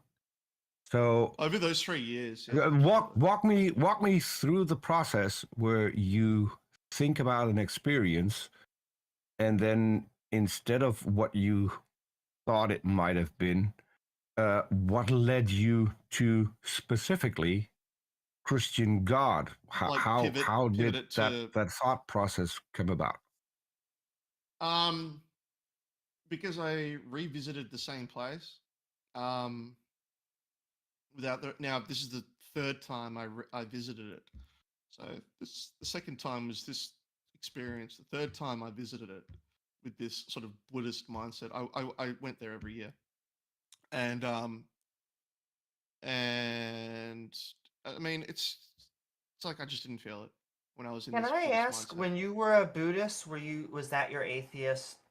No. Synonymous? No, so you Nah. went like through an It was atheist. this weird transition. Buddhist. Yeah, it was a weird transition period from like staunch Four Horsemen atheism to Okay, so let's get back to the thought process. It led you to the Christian God, but how did it lead you to the Christian God? No, it didn't. I attribute that experience. But why? Because I felt the feeling I felt on top of that mountain. Oh, I just can't remember it at the moment. The name of the mountain. It was the same feeling. Doesn't matter. Doesn't matter. First teacher, yeah, same feeling when I first had my teacher rounds at a high school, and the high school was a Catholic high school, and it's taught in so many schools. This Catholic high school, when they were doing their rosary, I thought, okay, I have the same rosary in my pocket right now that I have at the mountain. At the time, I didn't even realize it, but they were doing the rosary when we're praying it, and I had that same experience. And I thought, okay, there's a connection between what I'm doing right now with the rosary and this Catholic sort of ritual mantra. It's very like the rosary itself is quite Buddhist. It's like, you're praying and over again. It's like a mantra. And what I experienced Doesn't that on the seem mountain. like an ad hoc explanation? Doesn't it seem like one of the reasons that those experiences can be used for anything is you could say, well, this points to Buddhism, this points to Islam. I agree. Yeah, absolutely. That's why I'm a Catholic with a small c, because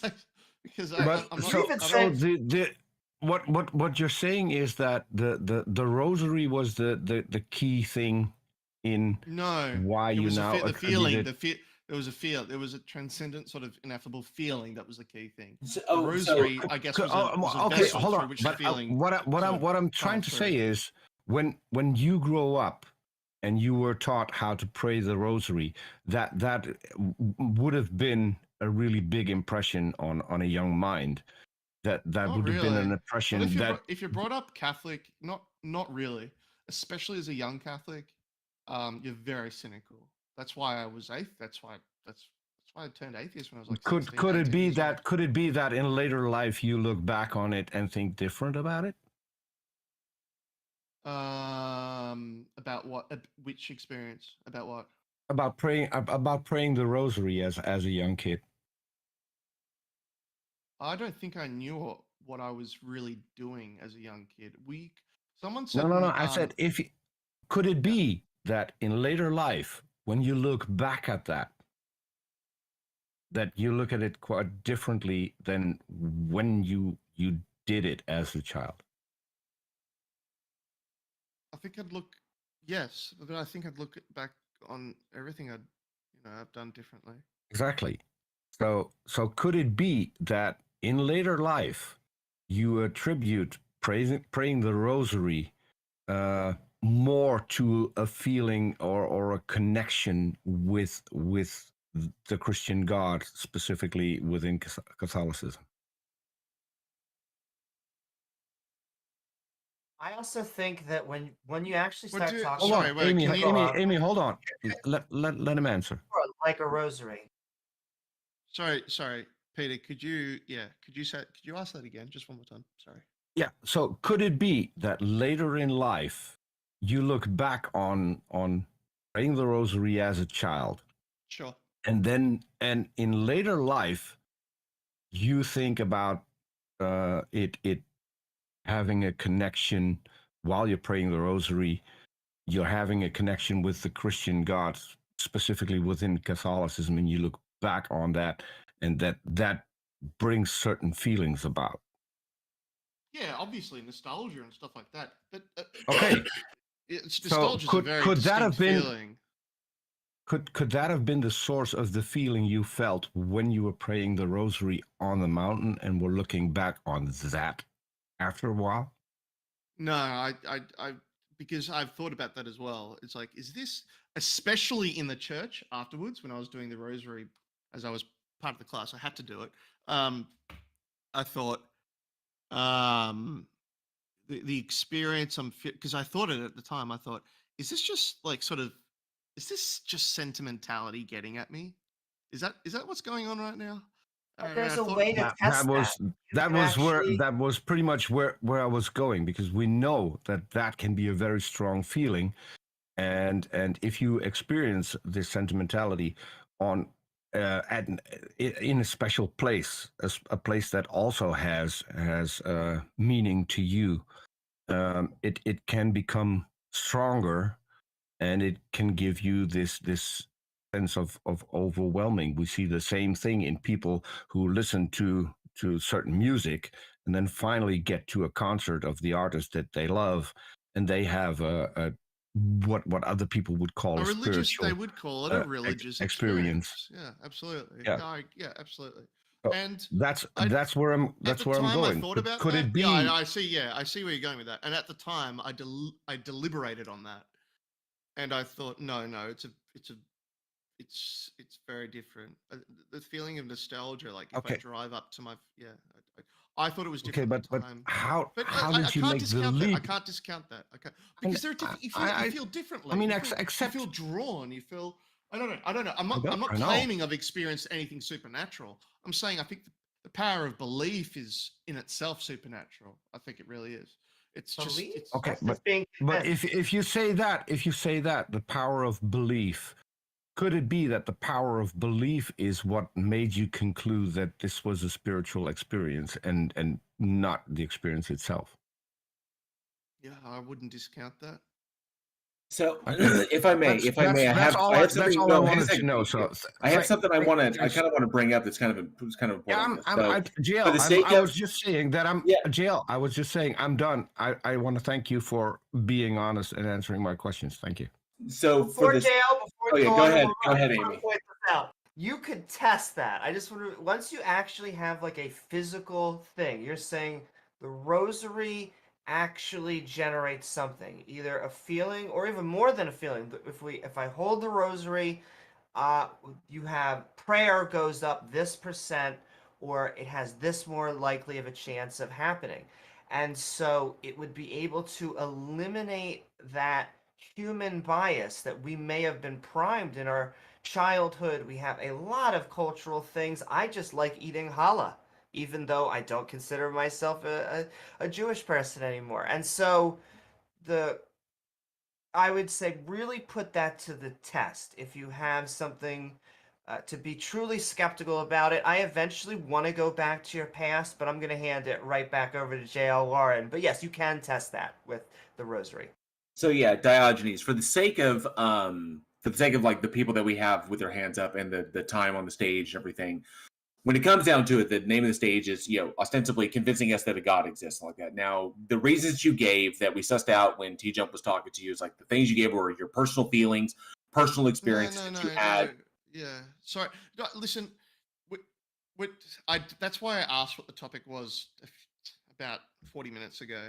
And the topic, someone told me the topic was imagination versus magic. Or something like that. Diogenes, hang on a sec, dude. That's what TJump was bringing up. Is that ostensibly what this boils down to is making determinations between those and how we make those determinations. But that's what TJump was bringing up, and it's an important ability to have to make those distinctions.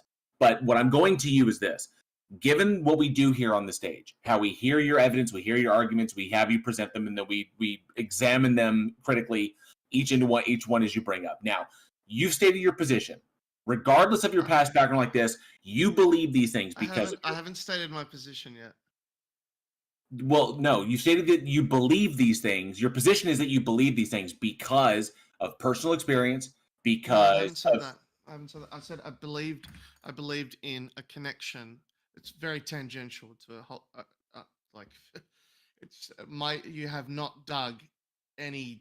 I know. Okay, Diogenes, if you will let me finish, I will get there. Okay. For the sake of time, I'm trying to get there. The things that you believe, I don't care what you believe. What I care is why you believe in them and why you think other people should believe in them. So the question I'm getting to, given the reasons you gave, which are personal experience, your feelings, and some references to the Bible. Yep. Okay?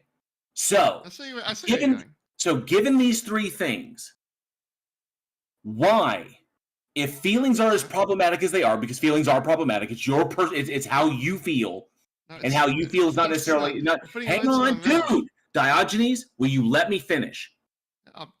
Yes, okay. So if I cannot feel your feelings, if I cannot replicate your personal experience, because it's your personal experience, and if you claim the Bible has this, but I can make these same claims for virtually every other holy book out there, as long as I'm picking and choosing what I'm looking at.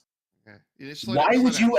Is this no? Here's the question. No, here's the question. No, here's the question. You can't preload a question with that amount of statement. You cannot do that. Yes, I can. Disingenuous. That is no, it's not. Bad faith. Diogenes. So bad faith. You cannot preload it. Shut up, or I'm going to boot you off the stage.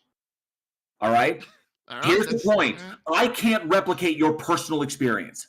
I cannot replicate your internal experience, your internalization of an experience, because I'm not you. You can't demonstrate it to me because it is internal to you. Why are you so angry? Okay, because you keep interrupting me.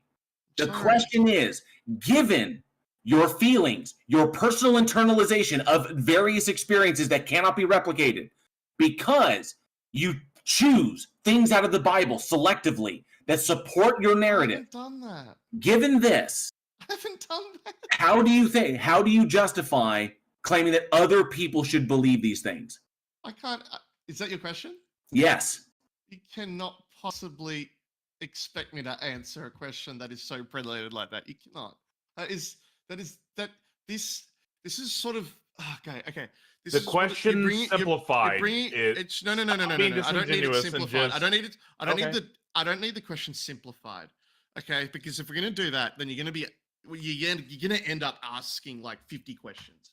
No, it's super simple. How do you? It's really not. It's really not. No. From imagination for other people.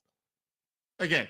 Oh, is that the question? Come on, you're all asking me different questions. He's asking, how do you prove? It's like, okay, I feel like what there's a panel, okay. Right, JL? Am I wrong? In essence, yes. Like, how can you, like, given what you've stated is your position? How stated position? Stop. Yes, you have. Yes, you absolutely have. All of the conversation that you had with TJump earlier. That's not a position. These are personal experiences. Oh my god! I'm not arguing these as positions. It's just those are synonyms. And I'm answering them. Those are synonyms. So position in this context, I'm gonna have to teach you linguistics because obviously you're bad at this. In this context, when he says your position, yes, you're terrible at this. So when he says your position, that means the statement that you have expressed. The statement that you have expressed is your personal experience. And JL's question is how do we show that your personal experience that you have a testimony for wasn't just something that is bullshit made up in your brain and actually corresponds to reality, which, as Taco said, is how do you differentiate imagination from reality? They're all the same question. Uno reverse, you're wrong.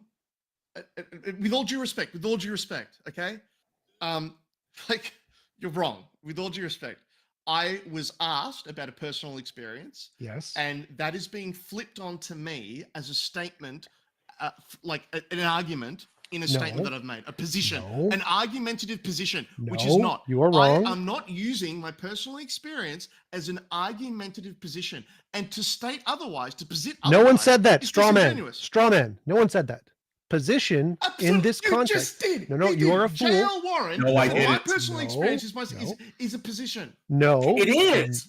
No, right. Thank you. Now we've got two panelists arguing against each other.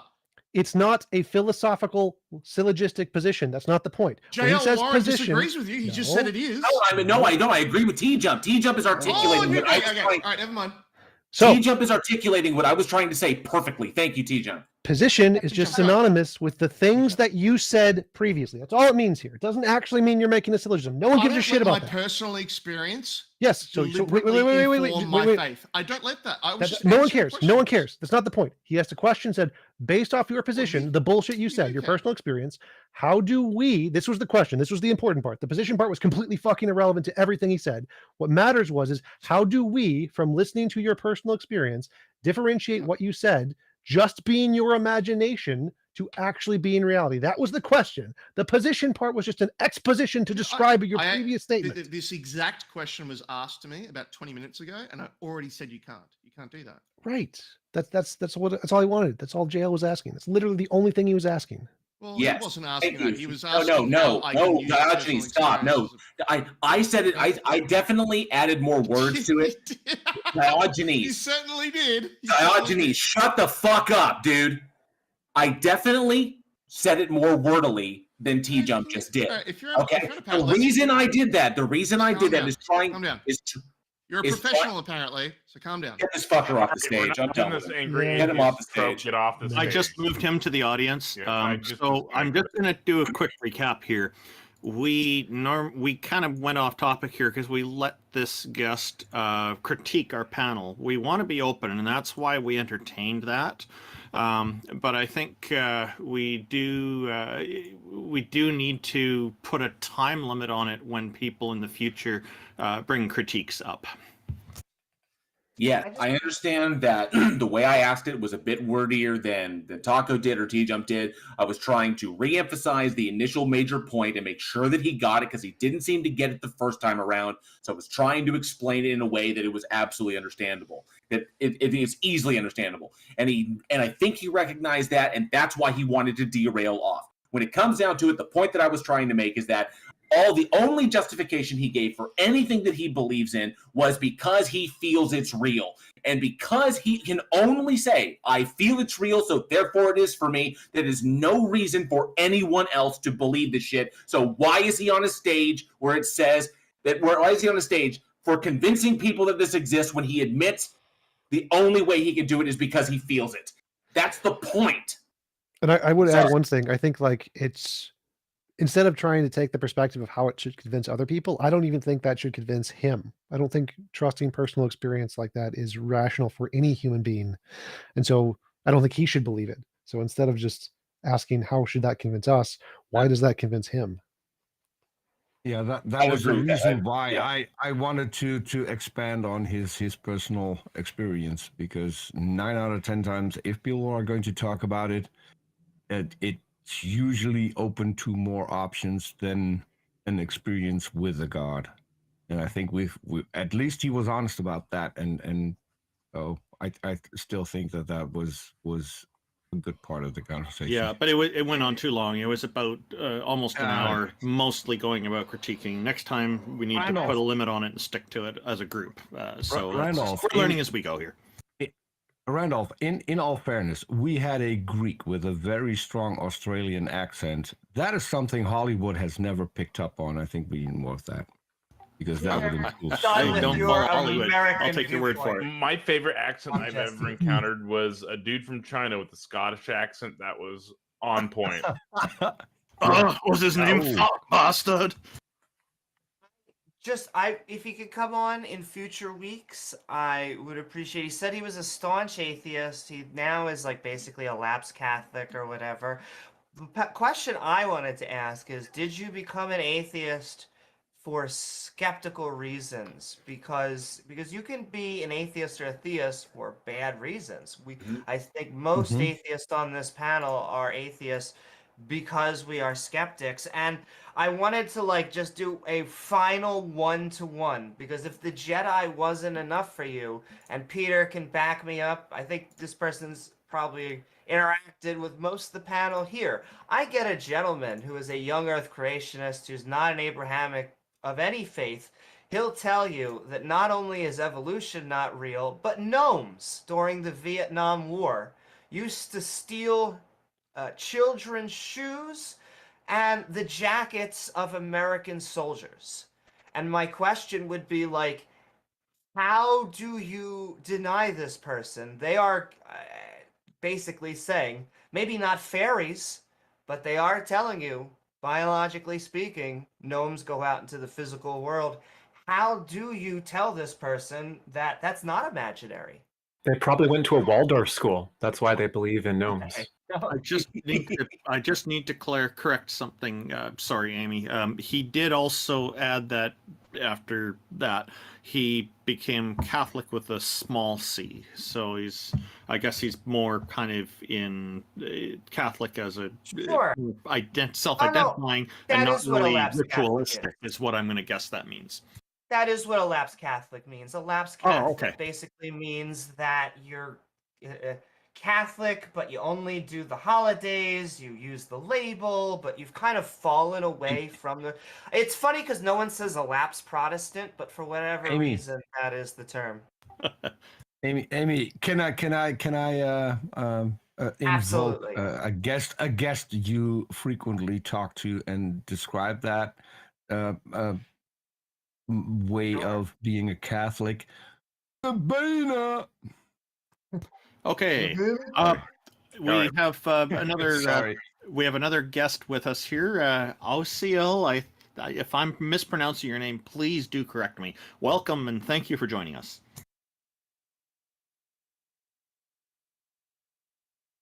He's got a snake avatar.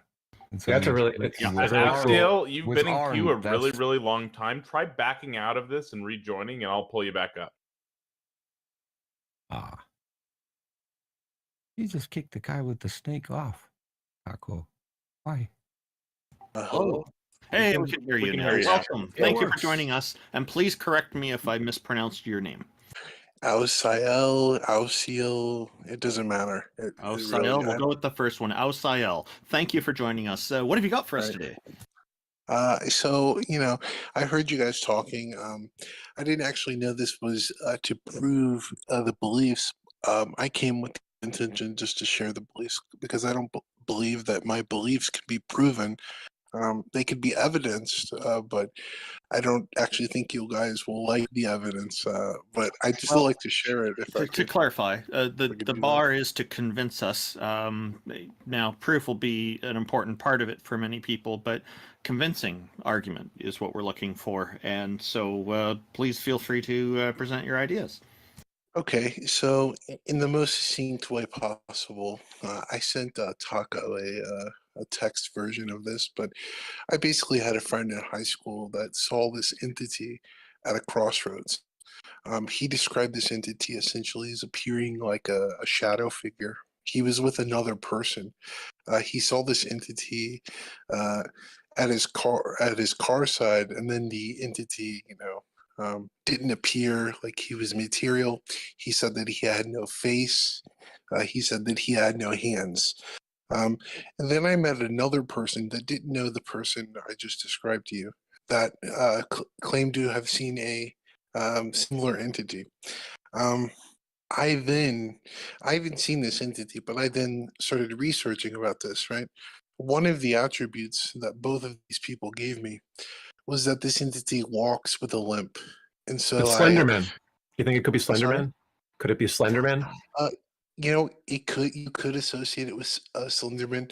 Both of them actually associated it with a voodoo god named Papa Legba, Aloha, from the voodoo pantheon, I guess. But so what I did is, with some confirmation bias, I was looking for this attribute, but I kept finding the attribute of lameness in gods from all different cultures. So to just list a few, Tezcatlipoca, Saturn, Dionysus, Hephaestus, Zeus, they just went on and on.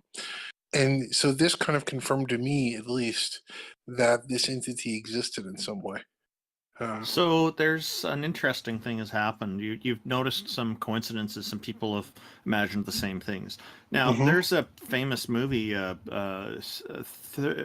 First Encounters of the Third Kind, produced by Steven Spielberg, I believe. And before that movie came out, the way people described aliens and their sightings, there was a lot of variety, a lot of very different types of aliens. But after that, the aliens all kind of are very similar to the aliens seen in that movie. So sometimes the influences can be cultural, they can be societal, and so people will start to expect to see things, and then their minds will play tricks on them, in a sense, for lack of a better term, and a way of describing that. And they will think that they're kind of expecting that that's what it's going to be out of the corner of their mind, in a way, and then the brain starts pattern matching and putting things together, and they start kind of subconsciously seeing something that they're expecting instead of looking at it from a blank slate perspective. So there could be some of that at play. It's hard to say. Also, 1 in 300 people are schizophrenic, and about a quarter to half of all schizophrenics visually hallucinate all kinds of stuff. Right. Well, the one friend that I had that saw this the story I didn't tell you, he could have schizophrenia. My other friend, he actually, after this had happened and bothered him for some years, he actually went to get clinically diagnosed, and he wasn't diagnosed, so he still could have something. But now, just to make a very important point here, just because somebody's schizophrenic does not necessarily discredit what they've seen. Sure, I agree with that. Okay. So LCL, just to clarify, was there was misidentification, was that eliminated as a possibility? So, I mean, you can't say that it was eliminated, but I will say that both of those people, the two different people that reported it to me, they had another person with them that reported seeing the same thing. So there's a reason why people have similar hallucinations, and that is that the way that the brain generates imagery that isn't already there, like when you close your eyes and you imagine something and so on, is based on a common mechanism in all of our brains, right? So there's a way in which ideas or stimuli can trigger an image, and the images that appear to people from the same stimuli are very frequently very similar. So for instance, in a lot of what people describe as near-death experiences or out-of-body experiences, you often hear people describe, bright lights and things like that. And that's explainable by the type of trauma that tends to occur to the brain, and it tends to affect areas of the brain that are related to seeing lights and so on. So it's not a surprise that a bunch of people see the same thing, and it doesn't lend realism to the thing that they saw. Another example is DMT. Like tons of people who take DMT describe vaguely some similarities between these like entities that talk to them in their imagination while they're on DMT. And some people get really freaked out by this because they're like, oh my God, what if they're real? What if that's why they see the same thing, right? And that's not an irrational response. I mean, these are scientists, a couple of them, who got freaked out by this and like stopped doing the research because they were afraid that there was some danger to their patients or that these entities might be real or something. They were just scared. Now, in reflection, when people look into, well, why do people often see figures and faces? It's because the majority of your visual recognition system in your brain, more than any other phenomena, is dedicated to faces and people. In other words, there's more surface area of your brain's visual stimuli detection system dedicated to recognizing the small, minute differences between the facial features of all the people around you than there is recognizing the difference between cars or sailboats or all the other things that we deal with. And that's because we evolved probably so much of our brain, or we just develop it because we're exposed to so many faces so much of the time. So you would expect people to constantly hallucinate characters and people. And in our dreams, we constantly talk to these characters and people, interact with these characters and people. There's nothing surprising about that. Sure, I definitely agree with that. The one thing I would say is that I think the more people that are having the experience, and the more prolonged the experience is, the more complex the experience is, the less likely it becomes just a hallucination. That there could be like there's a level of hallucination, right? But you could have a pure hallucination. You could have a hallucination based on something material in reality. So you could just see a shadow figure, right? Or you could see your tree outside of your window, and you could make that a shadow figure. So I certainly second what you said. The second story, I tend to doubt that it was just a hallucination. Taking, that the person was being honest with me, and they actually did experience what they said they experienced. They saw the entity in their house, and the entity sat down in a rocking chair and spoke to them. And so the story was that my friend, he was freaking out at this entity. He was saying, oh my God, this is Satan, I'm going to kill myself. And the entity said, with like my friend describes it, many voices at once, he said, well, then why don't you kill yourself? He said like very creepy like that. And I don't think that they were both experiencing the same thing, right? So I kind of hard to believe that if they're being honest with me, which you could cast doubt on, but if they are, I doubt that it's actually a hallucination. So what about? Point out, it's never a shadow entity whispering in your ear, "You're amazing." Oh, you.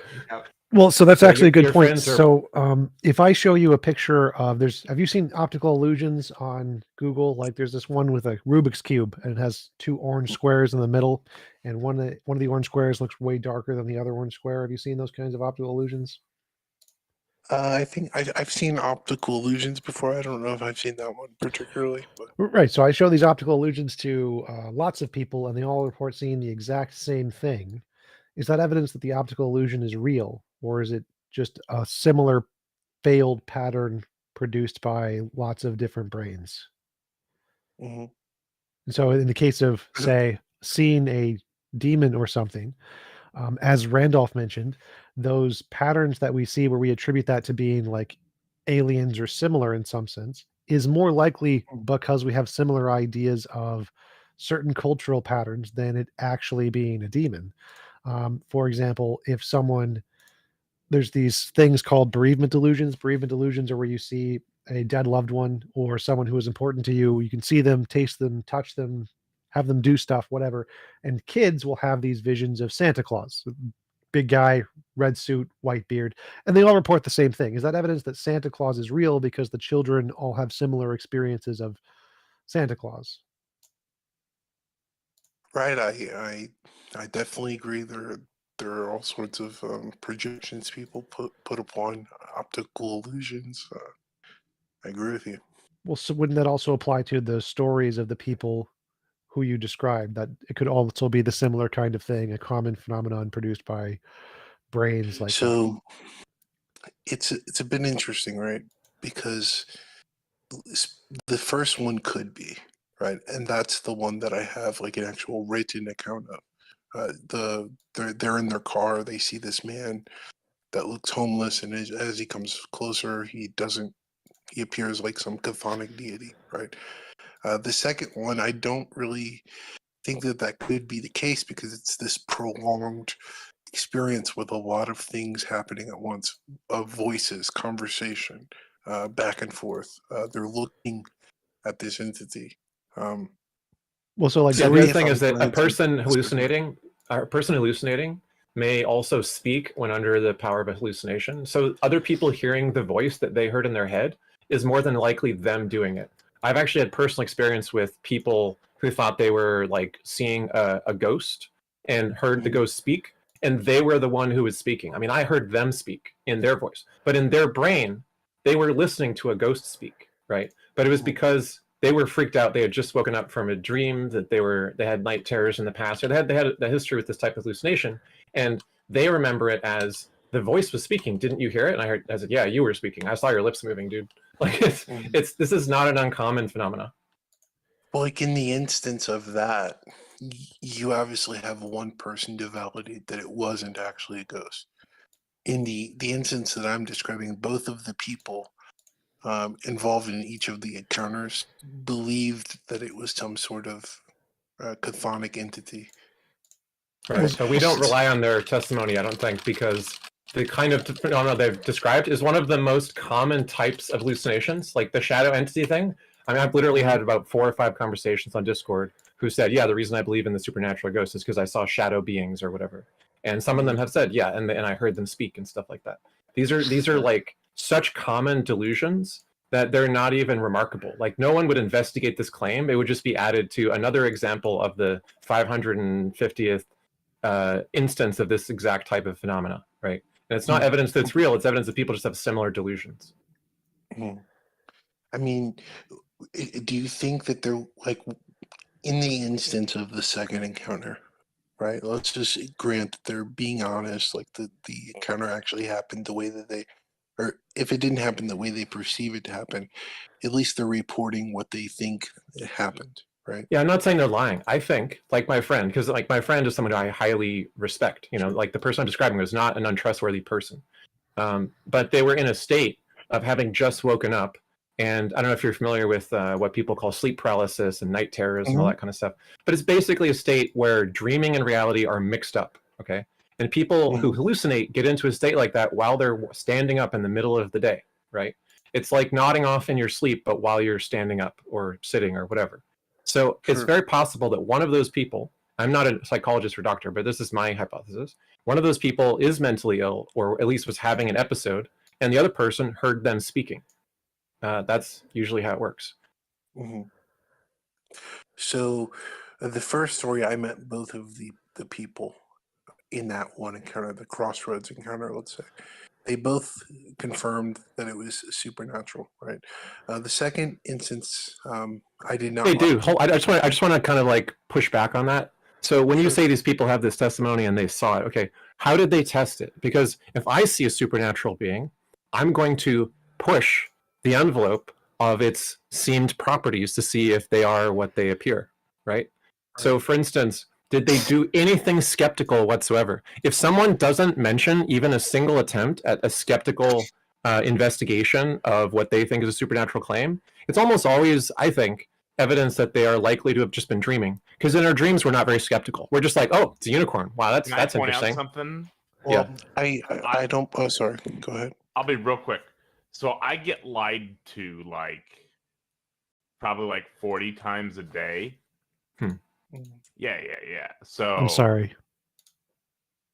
I'm just letting you know, Austin. Like it's mostly me. It's mostly me lying to you. It's something more. I'm apologizing. No, but people lie a lot, dude. A lot. I mean, so the issue there's a few things I want to reply to. So, the instance of them dreaming, and in both cases, I don't think both people were dreaming. In the one case, they were driving a car. In the other case, they were, he described that he had been awake for some time.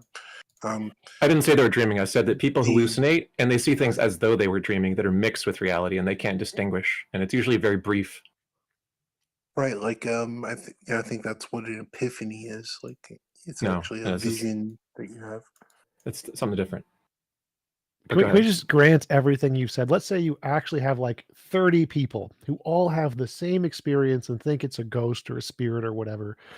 None of that's evidence it actually happened, because we know of thousands of biases, delusions, hallucinations that happen to brains all the time. Why do you think that a few people seeing something is good evidence that it's actually true? That's actually spiritual things. Why is this personal experience stuff something you believe is rational evidence? Well, there's a lot of correlations with both of these experiences, and these two parties don't know each other. And then furthermore, like I said, I went about substantiating that this entity might actually exist. So I looked at all of these cultures and I kept finding this motif of a limping god, or a god with lameness, right? And so that kind of supported it for me, because in theology there's this criterion of embarrassment, that says the more likely something is to be embarrassing to a culture, the less likely it is to be made up, right? If we were to kind of misapply this to mythology, right?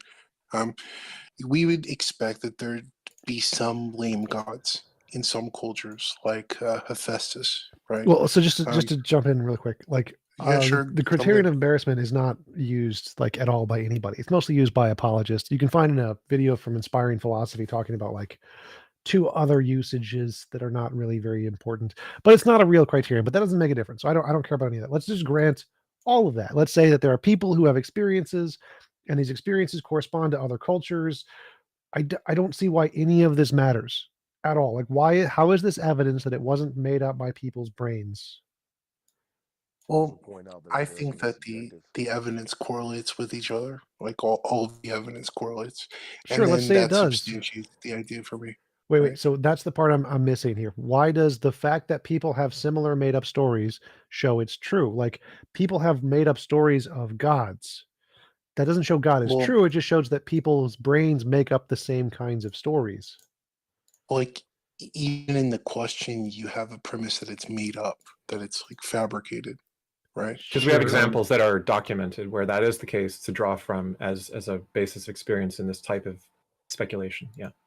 Sure. I mean, I can't do anything else for you guys. I just wanted to share the. Well, the question is for you. Why do encounter, yeah. you think correlated experiences mean truth? There are lots of correlated experiences of the Loch Ness Monster. There is no Loch Ness Monster. There's lots of correlated experiences of Bigfoot. There is no Bigfoot. There's lots of correlated experiences of UFOs. There is no UFO. There are many examples of people seeing miracles, and they're affected by this thing called communal reinforcement, where they have a community of people who think it's some kind of spiritual relationship to some divine entity they have in their brain, and they all attribute it to that entity or to those properties, and it's false, and we can prove it's false lots and lots of times. This happens to humans all over the world, and we know it's false.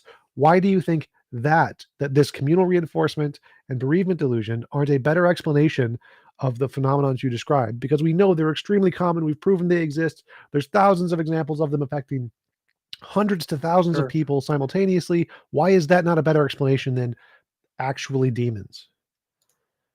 You know, I think that there could have been some basis for the Loch Ness Monster. There could have been a log that somebody saw and they said that's the Loch Ness Monster. Sure. If I would have investigated, I would have found out that it's a log, or I would have found out that it's a sea dragon, whatever the Loch Ness Monster is. I'm saying that these people had experiences. I don't know what they are, right?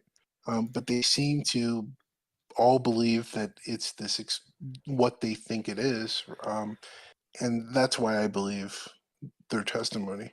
I think you should Google communal reinforcement, because when you find people who all believe the same thing about some relationship to some event, it's most likely communal reinforcement, a biological function of the brain that we know about that fails consistently and is proven exists, and that if the experience can be explained by one of those phenomenon that are in the brain that we know exists, that's a better explanation than actually demons.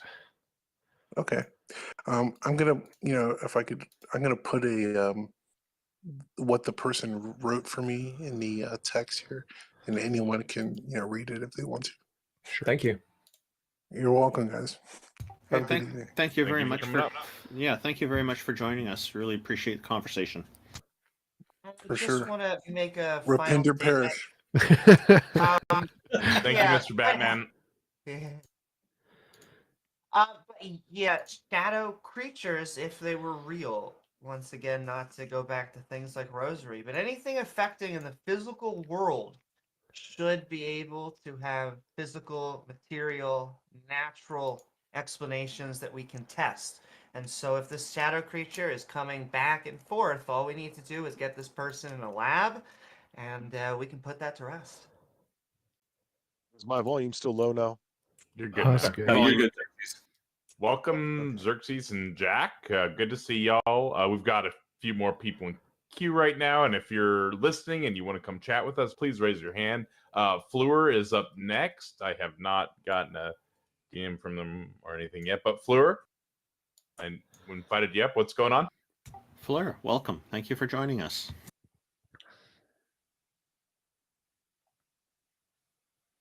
If you're Sorry, speaking, sorry. Give me a second. My mic wasn't working. we can Okay, hear now you. it is. We Okay. can hear you now. How's it going, Fleur? What you got for us today?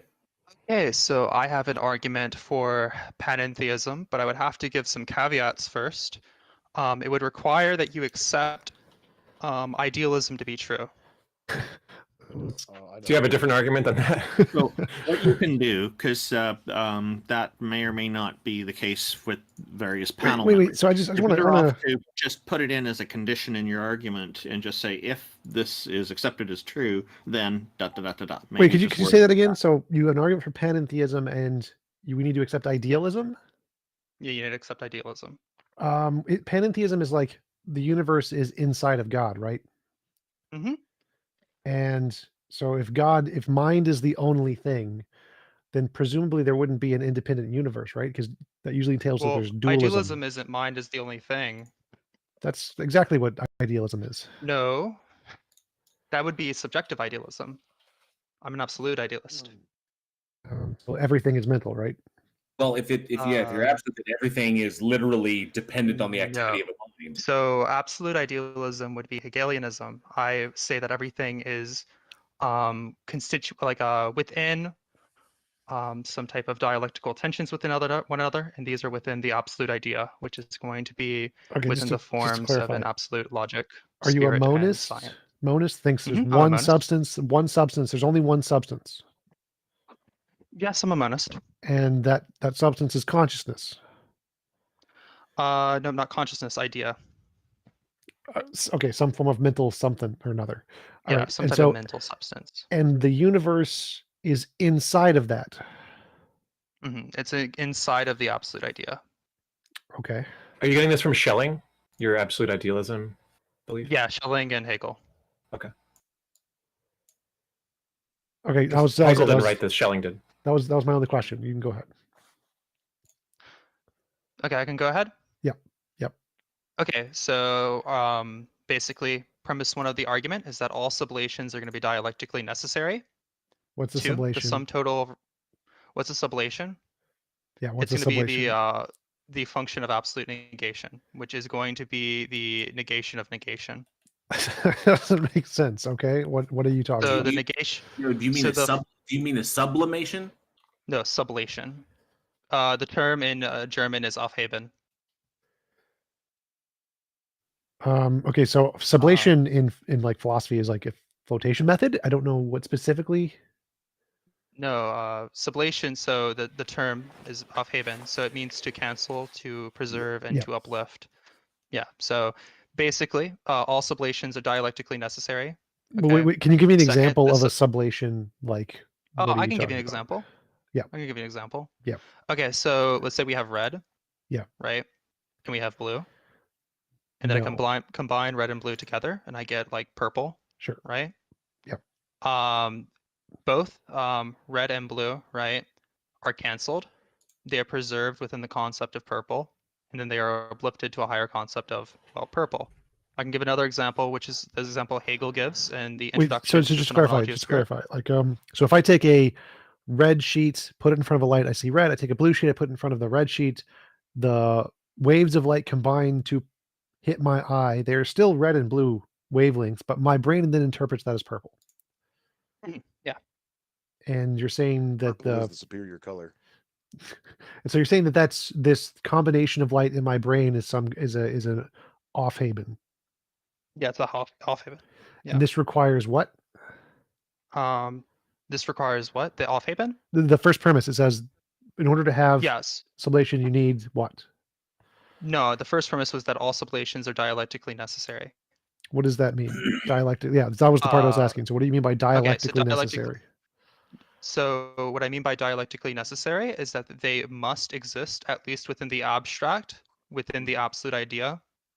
So that sublation must exist within the abstract of the absolute idea and not within the concrete. I see no logical entailment that even if I grant idealism, even if I grant panentheism, purple does not need to exist in the absolute idea.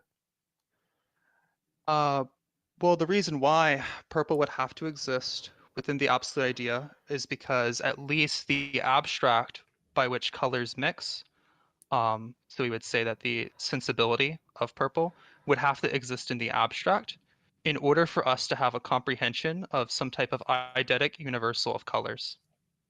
Again, but that wouldn't matter because there could be other colors that we don't think about that aren't possible, that just don't exist. It's happens to be the case that purple occurs when you add red and blue, but that's not necessarily the case. It could be green. Green could occur. There's no logical contradiction there. And so yeah, but the combination itself, though, like the function of the actual sublation is dialectically necessary. well, no. And So necessary why... necessary means there's a deductive cause, but there is not a deductive cause to red and blue causing purple. There is a coincidental cause. No, it's not deductive. The deductive cause is the deductive cause is within sublation. Well, no, this is the part that's wrong. It is not necessarily the case that red and blue means purple. That is coincidental. So there is a logically possible world where if you add red and blue, you get green and not purple. And because that's logically possible, it is not necessary for it to be the case that that there's a logically possible world. What? Can you demonstrate that that's the case? Yes, I can imagine it. I'm currently imagining adding red and blue and seeing green. Therefore, it is logically possible. Well, just because you conceive of it doesn't mean it's logically possible. That's actually exactly what it means. Nope. Yes. Nope. So I can conceive of a possibility where abstract objects, right, can be formulated, like can be sensed by me in like the concrete. Like yes, I can conceive of myself, right, possible. Seeing an abstract. That's logically but I would possible. say that actually does not follow, right? What? I would say that doesn't follow analytically because a abstract concept isn't sensible. Right, but it's logically possible. So there is a logically possible world where you can sense and touch. Well, at that point, you don't have an abstract object. No, it still can be an abstract object. So these actually exist in many sci-fi worlds. It still would be, yes, it still would be. So, but it's not an abstract object at the point because if it's sensible, it's not an abstract object. Still would be an abstract object. So you just Google definition. No, you should Google. No, you're wrong. So you're actually wrong. No, so let me tell you why. You're violating a predicate of your Well, if I'm wrong, then you can just like remove me from the stage. I could. That'd be fun. So, but, so the point here is that you are making a definition. You're violating a predicate of an abstract object. No, that is not a predicate of an abstract object. It is not a logically necessary. No, it's not. It is not necessary. No, it's not. There is no logical necessity that an abstract object can't be viewable. That's clearly the definition that we use. Is it a necessary part of the definition? No, it is not a necessary part of the definition. It exists in the abstract. If it exists in the abstract, it doesn't exist in the concrete. Nope, that is not a necessary part of the definition. If it exists in the abstract, it doesn't exist in the concrete. I already addressed that. I already told you you're wrong about that. So it is not a necessary part of the definition. Well, I disagree. It is a necessary part of the definition. We can keep arguing about this. I can prove that wrong. I can give you a different definition of abstract object, or abstract objects are objects that we can't see in the concrete in this world, but in another world they can still see. I would say that that's just not an abstract object, that you're just violating. But I just proved you wrong. You're just violating the S. But no, I would say that's just wait, not listen, an shut up and object. listen, shut up and listen. You said it's necessarily the case. That means necessary means exists in all possible worlds that an abstract object cannot be sensed. You're equivocating. Wait. Shut up. And so all I have to do to prove you wrong is give an alternative definition of abstract objects, which I did, which then proves it is not necessary that your definition is correct. Your whole argument has just been debunked. Definition, but that's okay, but you're equivocating between the two. No, there's no equivocation there because there's no true definition of abstract objects. There is. So this is where I'm going to disagree. There is a true definition of abstract objects. Okay, where do you get these true definitions thing from? From universals. Where do you get those from? Like where do you have any evidence? Universals? No, like where's the evidence of this? Where's the evidence? Indispensability of universals. I can dispense with them quite easily. I'm a nominalist, therefore you're debunked. That's why I'm going to give an indispensability argument. Go ahead. Okay. So do you agree that we should ontologically commit to things that are indispensable for our scientific theories? No. No. Okay. So if these things, right, are indispensable to our scientific theories, right? What? And these things seem to have causal content. Yeah. Well, I'm going to tell you why. Okay. Okay. So something's indispensable. It's going to have causal content, right? Not necessarily. Not necessarily? No, like things can be indispensable and not be causal, or they can be causal, but I would just say they are dispensables. But so okay, well, show me how. Well, something could be indispensable. Let's say I am a presuppositionalist of God and say intelligibility is only possible with God, and so God would be indispensable. But God can exist and not have any causal content to me knocking the cup over. And so even if God is required has causal content for you to be able to comprehend anything, it's causal. But it doesn't have any causal content to the water being knocked over. So if something is indispensable to one thing, it may be required for that one thing. Yeah, but it isn't for all things. Right? I would say that epistemic causation is ontological causation. Now we can go back. Well, that's wrong. Go down another step. There's no such thing as epistemic causation. What are you talking about? There's no such thing as epistemic causation. So, like, for example, right? Causation is literally ontological. It's a thing that exists. Like, there's not epistemology is how we know. Epistemology and ontology are coupled. Are what? They're coupled together. Coupled. As an idealist. Yes. Okay, so that doesn't make sense. But we stick with universals. How does that not make sense? So how does us knowing make things true about existence? Like all of our knowledge could be wrong, and existence would still be existence, which means all epistemology could be wrong. Well, yeah. So I do not think it is the case. But if it was the case that all of our knowledge was wrong, reality would still be just fine. So there's a difference between knowledge and existence. That's not what it means for epistemology and ontology to be coupled. Okay, I have no idea what that means. That's why I said it doesn't make sense. Well, you have no idea what it means, so let me explain to you what it means. Go ahead. Okay. So it means that that our epistemic virtues have ontological analogs. That doesn't make sense either. How does that not make sense? So can you remove all of the philosophical gibberish and actually make it coherent? Can you shut the fuck up? like seriously? Well, no, because you're speaking gibberish. You have no coherent argument, and so I need to. Yeah, I'm telling you that an epistemic virtue has an ontological analog. That's gibberish. I can tell you what. So every time, do you know what an epistemic virtue is? Well, so every time, stop. So every time I've asked you for clarification on any point of gibberish, you've then added more gibberish to the gibberish that you've already stated. So you need to remove all of the philosophical concepts and then reduce it to its primitives that are understandable to people in the wider culture. Can you do that? You don't have to do that. To make it coherent, you do. No. Yes. It's completely coherent. No. Nope. It's completely coherent. No, I literally just told you it doesn't make sense. Therefore, it's not coherent. Just because you said it doesn't make sense. That's a you issue. That's a skill issue, bro. No, because for me, my intellectual capabilities accurately mirror most of society. And so if it's not coherent for me, it means it's not coherent for the vast majority of people. And Hegel's coherent for pretty much nobody. So you're if you want retarded. So if we can just kick you off the stage because you're not saying anything of value. So it's two strikes. So you got one shot. Make a coherent argument. No Hegelian gibberish, which is garbage. Make it in terms that actually understand to most people, or you lose. Or I lose? Yes. I refuse. And you're retarded. Okay. Bye-bye. Peace out. Goodbye. Bye-bye. All right. We've got Sugar is Poison up next. Excellent. Although, if you want to say anything there, TJump, you're welcome to. That's how you wreck a Hegelian. Well, to be fair, Hegel's not even wrong, so I don't know how they can even win or lose. But Sugar, welcome. I'm very excited to hear from you. Pull him up real quick. Long time no chat. That was funny. Hello, Sugar is Poison. Nice picture of Cookie Monster there, getting into some trouble by the looks of it. How are you today? You're muted. Oh, you're muted. You got to unmute. I hear him saying TJump is right. TJump is awesome. That's what I don't know. Do you guys not hear that? Sugar, you there, man? I don't like that. He's got to fix that. Yeah, Sugar's probably looking for his keyboard to push the button or whatever, get his mouse or something. He's got a red mic on my. Oh, let me see. Thank God, I was server muted. There we go. Oh my God. We hear you now. Welcome. Okay, I've got 5 minutes. Can you hear me? Can you hear me? Yes. Let's use your 5 minutes well. All right, this is the life of pi argument for why you should believe in an afterlife. It's very strong. Sorry, what did you call the argument? The life of pi. This is the life of pi argument for why you should believe in that. Okay. We shouldn't limit human imagination when we don't have to. So you shouldn't needlessly limit human imagination.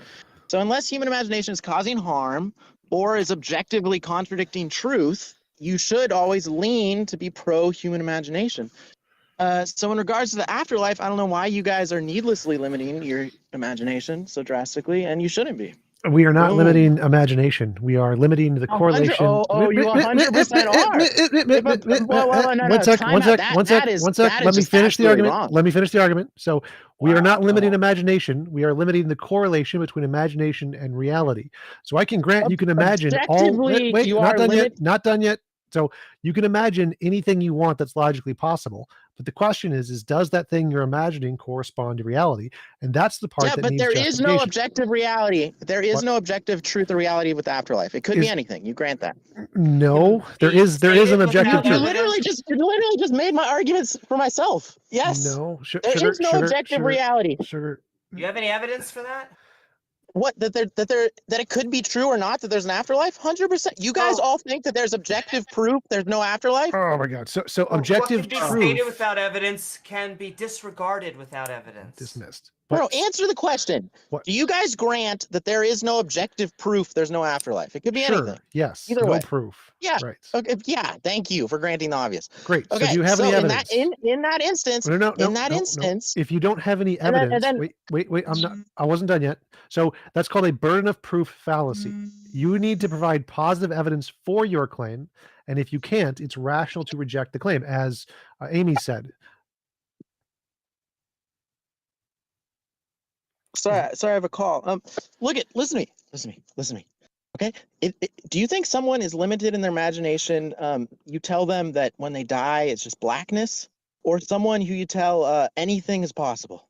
Neither. Those are both imaginary concepts. Neither of those are limitations. Wait, what? Okay, you think telling someone that when they die it's 100% going to be blackness isn't a limiting to their imagination? No one said that, and that That's does what not you just limit said. their imagination. Well, I'm asking you again. Is So that limiting the answer is to no. someone's No, imagination? I cannot limit someone's serious? I cannot limit Wow. someone's imagination by telling them That's a insane. thing. Yeah, you absolutely. Wait. You're telling me in North Korea they're not limiting people's imagination? Well, they probably are destroying people's brains through brainwashing. What does that have to do with anything I said? Man, why can you not grant the simple truths? Like, yes, you can limit people's imagination quite easily. We do it all the time. In fact, religions limit people's imagination throughout history and all the time. You can absolutely limit people's imagination. Can you grant that? It's a hell of a drug. Yo, Can you grant that it's possible? Sugar, I'll take the contrary position.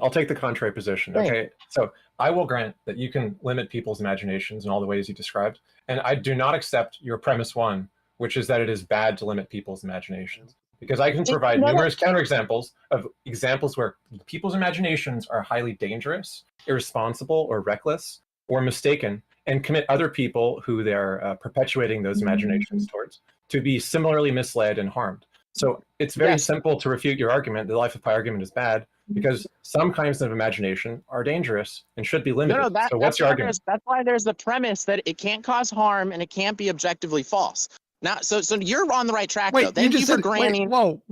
Thank you for granting the obvious. Thank you for granting the obvious points, which are yes, you can limit people's human imagination. You just said it can't be objectively false, right? Yeah, that's one of the premises. So there is an objective truth. So there's an objective truth. Not in regards to the afterlife. There isn't. Wait. Whether or not we know is not the same as it being true. So there can be a truth whether or not we know it, right? No. What the fuck? Obviously not. You have to. If something isn't known, it's not a truth. And I have to go. Sugar, You're welcome to come back. Please come back again. Sugar. Is there a state of affairs there, regardless of what we think? I gotta go. Can you kick me off the stage, please? Come back again soon, Sugar. You're awesome. I'm not even sure what that was about. It's okay. Sugar is a little hard to follow, but if you give him more time, it's always entertaining. Well, he was better than the Hale guy. I could understand him far better than the Hale guy. Was there somebody who came in here a minute ago using the ontological argument for God? I suspect the underlying problem is that Sugar consumes too much sugar. I don't think he does. I think he's high on life and yoga and energy and stuff. He's very healthy. Natural sugar. Can I just point out that we shouldn't believe everything is possible. In fact, we should rule in not possible and possible things when we have evidence for them. And we're not limiting people's imagination. We are giving them an actual way to grieve when you have a 99 or a 90% convince rate that there is going to be no afterlife. You treat this as the one and only life that you do have. I don't know if you guys heard me, but is there somebody who came in here a little bit ago using the ontological argument? Not while I was here. The idealist argument, you mean? That guy? No. The modal ontological argument from Plantinga. I did not hear that one. No, we heard a guy who said he had an argument based on idealism, and it was some very obscure kind of absolute idealism, and that didn't go anywhere. I know I was in here for that one. That was the pantheist, but there's a couple of people in the chat using the modal ontological argument, and I really wish one of them would join the stage. Well, there's an invitation. If someone wants to take Xerxes up and argue for the modal ontological argument, Xerxes would love to talk to them.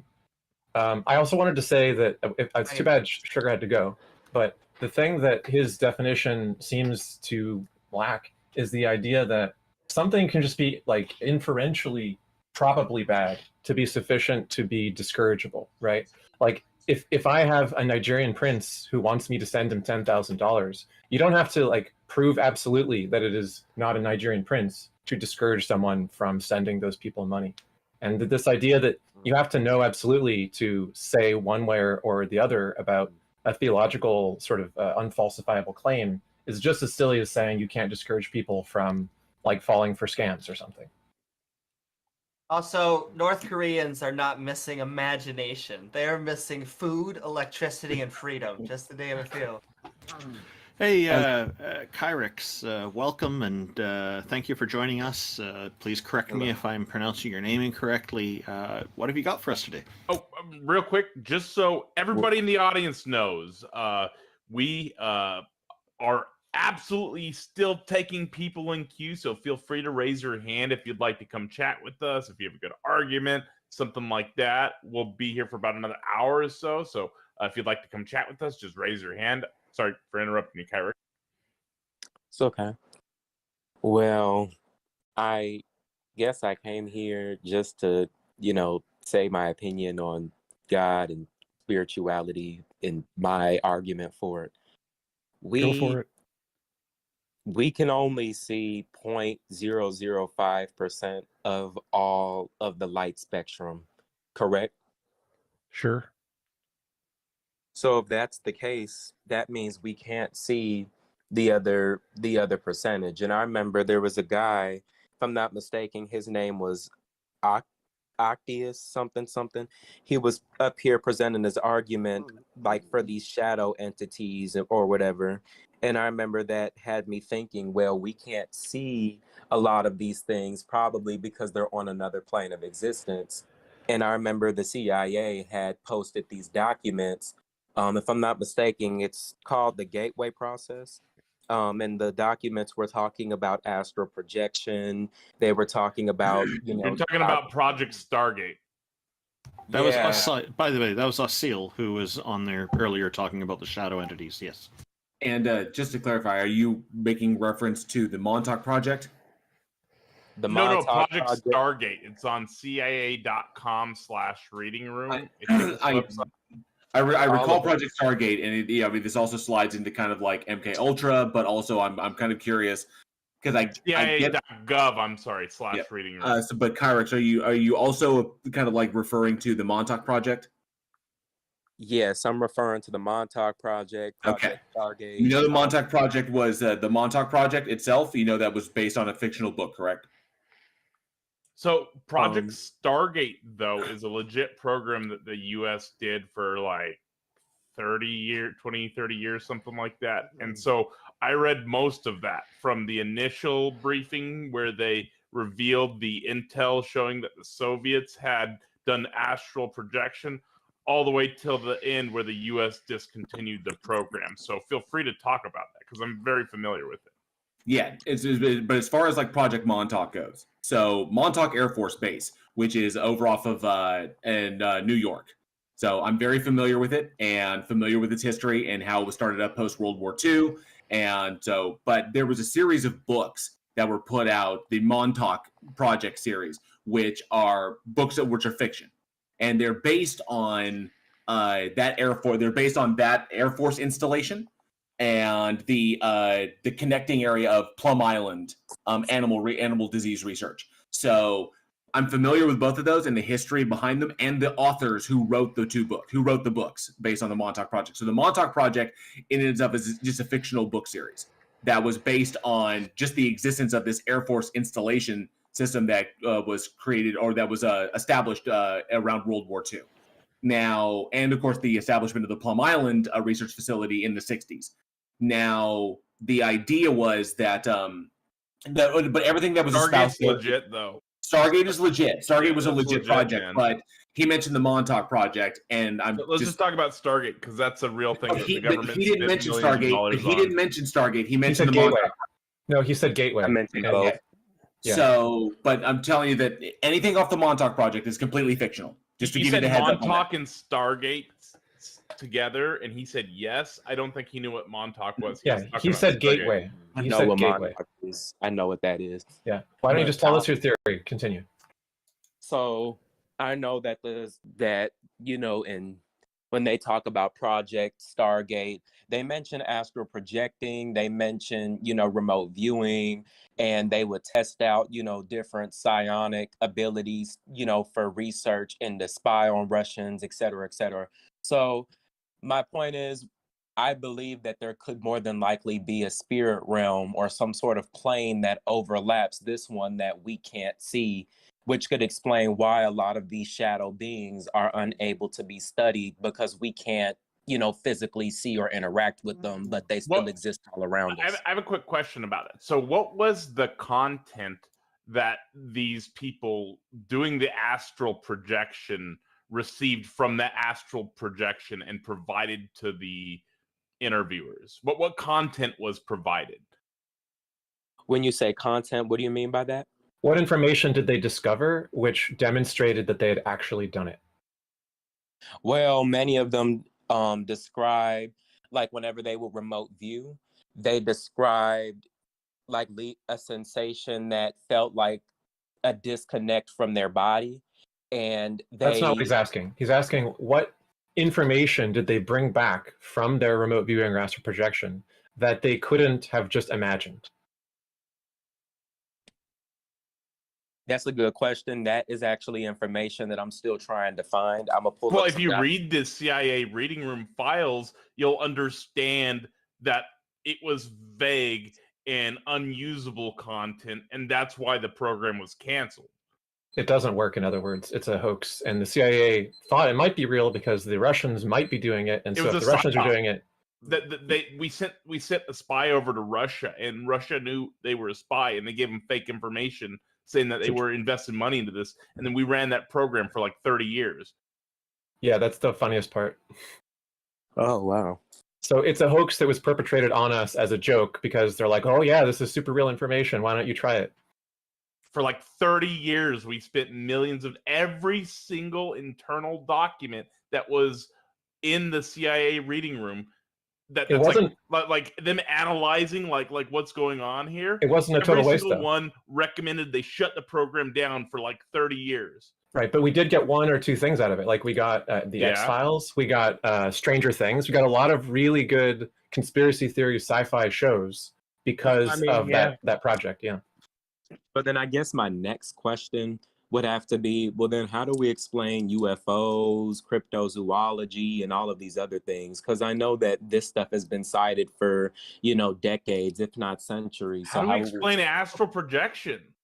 Before we go on, it's I just want to imagination. point out that I want you all to explain my Stargate SG-1 erotica. I don't think you can. So Kyrick, so UFOs, so objects seen in the sky that people cannot readily identify, does not entail aliens, obviously. The ideas, and if you follow fiction, human accounts of what aliens could potentially look like, you can see a correlation between how that's changed over the years. So way back in the days of like Jules Verne and H.G. Wells, stuff like that. So aliens were like robots, or they were like super advanced human beings. But they look very, very similar to us. And then, of course, you can see at the point when Close Encounters of the Third Kind came out, that's where the gray idea came out, even though that was based off the Hill incident. which they described a kind of gray type element. That Steven Spielberg took that, and then all of a sudden, everybody was experiencing grays after that movie came out. So when it comes down to it, objects have been seen in the sky that people have not been able to readily identify and look odd. So, but that doesn't entail aliens or visiting the planet. It just means that they're unidentified objects.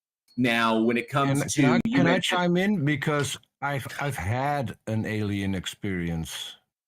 Just because you got stopped at the border doesn't entail. No. Hold on. Let me. So, I'm not joking. I'm 100% serious. So let me explain. This was in, if I'm correct, in 1989, I think. So what happened was, I was a truck driver at the time, and I lost an entire day. I have no memory of the entire day. To this day, I don't. I have a few shards of what I saw during that day. I lost about, I was in Germany, I lost about 50 Deutschmarks that I have no clue where they went. I drove the truck from Cologne in Germany to close to Basel in Switzerland, and then the next day back to approximately close to Heidelberg in Germany. No idea what happened. What I do know is, when I was driving towards Basel, I had an alien sitting next to me in the truck. I had conversations with the alien, only parts of which I can still remember. And what I noticed, because we have a recording system in European trucks that will record how fast you're going, how long you're driving. I drove that truck at top speed from Cologne to Basel, so far over the speed limit. I was incredibly afraid to tell people about it. Oh, and I damaged the truck. There was a damage outside of the truck. I never told anyone except for my girlfriend what happened, because I was extremely scared about losing an entire day. I had no recollection. So I drove to Basel. I unloaded and loaded the truck. From there on, I went to a restaurant, had some dinner. From there on, I went to a hotel where I spent the night. The next morning, I got back in the truck and I regained consciousness several hundred kilometers along the way, close to Heidelberg. In 2003, I accompanied someone who had an appointment with a psychiatrist. And I thought, maybe this is, she saw lights, and the psychiatrist explained what exactly happened. So I asked him, I have a weird experience, and so I told him what happened. And he explained it quite easily. He said, at that time, is there anything else significant? I said, yes. I was watching Discovery Channel a lot, where back then that was the hype of the alien encounters, especially the gray aliens, which was what I saw. And then he started asking me questions about my situation at the time. So I was under a lot of stress because I didn't like my job. I was under a lot of stress because we had problems in our relationship. We had problems with our housing. So my entire life was filled with stress. And his explanation was, you were interested in the aliens, so your brain made this up to make you relax. What you saw wasn't real. This is a defense mechanism that is built in the human brain, and it will just calm you down. So, and I'm pretty sure that he was correct. To this day, I still have the disc from the truck that can confirm my story that I drove the truck at 120 kilometers, 130 kilometers an hour, where only 80 is allowed. And if my boss would have seen that, I would have been fired instantly. So the fact that people can see things and people can experience things does not mean that it is real. There can be a complete rational explanation for this.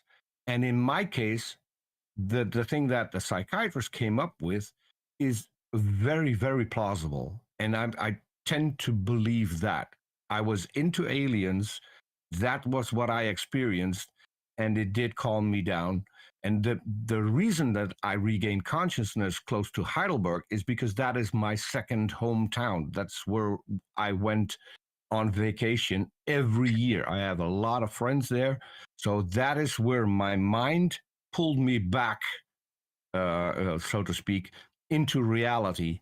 And that's when I realized that I lost the entire day. Wow. And it was 100% real. It was as real as I'm now talking to all of you. Okay, anyway, to finish my thought, make sure I didn't forget where I was. So yeah, just because someone interprets something as a UFO or an unidentified flying object, just because they can't identify it, doesn't entail aliens. And cryptozoology is also predicated on, predominantly misidentification of things or hoaxes that were deliberately perpetrated. So that's pretty much it. So cryptozoology is predominantly misidentification of existing animals, and UFOs typically misidentification of natural phenomena or literally things flying in the sky or like objects in the sky that cannot readily be identified. But the existence of government programs where we test test a machine or test airplanes or aircraft that we are not aware of or not familiar with, like the B-2, the B-2 bomber, the stealth bomber, when that was being designed, people were seeing that and didn't know what the hell it was. It's like, oh my God. But then we found out later on what it was. So yeah, there's not a lot to, as far as like UFOs go, and not a lot to cryptozoology. So you can kind of appeal. The problem with these is that they kind of force people to appeal to conspiracy, that information is being deliberately hidden from you. But that would be irrational. So, because there's nothing to support that. Well, I guess my only next thing is that, well, then how will we explain like the missing 411 cases, like where people go missing in national parks just to pop up? Okay, so there's an explanation. There's actually a very easy explanation for that. So, Kyrix, there's actually a very easy explanation for that. So, I'm familiar with the work of Dave Paulides. And there's some critiques I can make about the man himself, which are very, very problematic. But in the Missing 411 series, that is an entire example of everything he's predicated on it, where he's essentially saying that aliens exist and Bigfoot exists and all this other stuff, and that's why people disappear in parks and all the weird stuff that they see. The problem is that what he's looking at, it's a and I can't remember I'm not remembering the exact term for it, but it's when you look at a set of data and you misinterpret the set of data. So what he's looking at is that his conclusion is that there are a number of people that go missing in national parks, and the average amount of people going missing in there is much higher than the national average. So there must be something going on in the national parks that's causing the average to be higher. The problem is that national parks are inherently dangerous places because they're untouched, and a lot of people that go there are unprepared for going into untouched wilderness. But these areas are also population bubbles because many people, millions of people, go to visit them. Okay, so when you take it when you have these areas where lots of people are going to visit, and it's a particular and they're inherently dangerous areas because it's the wilderness, people will go missing at what appears to be a higher rate, but it's not. It's actually just because a lot of people are going there. But if you look at the number of people going there, the percentages equal any modern urban area. It just seems more because it creates literally a cluster of what looks like people disappearing. But the problem is, if you compare that to, say, like New York City, the amount of people that go missing in New York City, the cluster is just larger. It doesn't look like a cluster because it's widespread all over the boroughs. But if you center everything to like Yosemite, it's totally Yosemite. Well, then yeah, but that's because millions of people are descending on Yosemite and creating a cluster. But it's a false conclusion. Okay, it'd be the same. It's the same disappearance rate of everybody just being in the same location and never going anywhere in New York City. People still disappear at the same rate. So that's why I have a problem with, and the reason David comes to these conclusions is because of some other stuff that he believes in, because he wants to do, and plus he's gotten really, really famous with it and made a lot of money with his Missing 411 series. I know there's a new movie that came out where he brings aliens into it. So, but it's a marketing deal is what it is, based upon bad interpretation of the evidence. So it's just basically done for money? Yes. But it doesn't necessarily mean that people don't hold these delusions and believe in them and also make money off of them at the same time. True.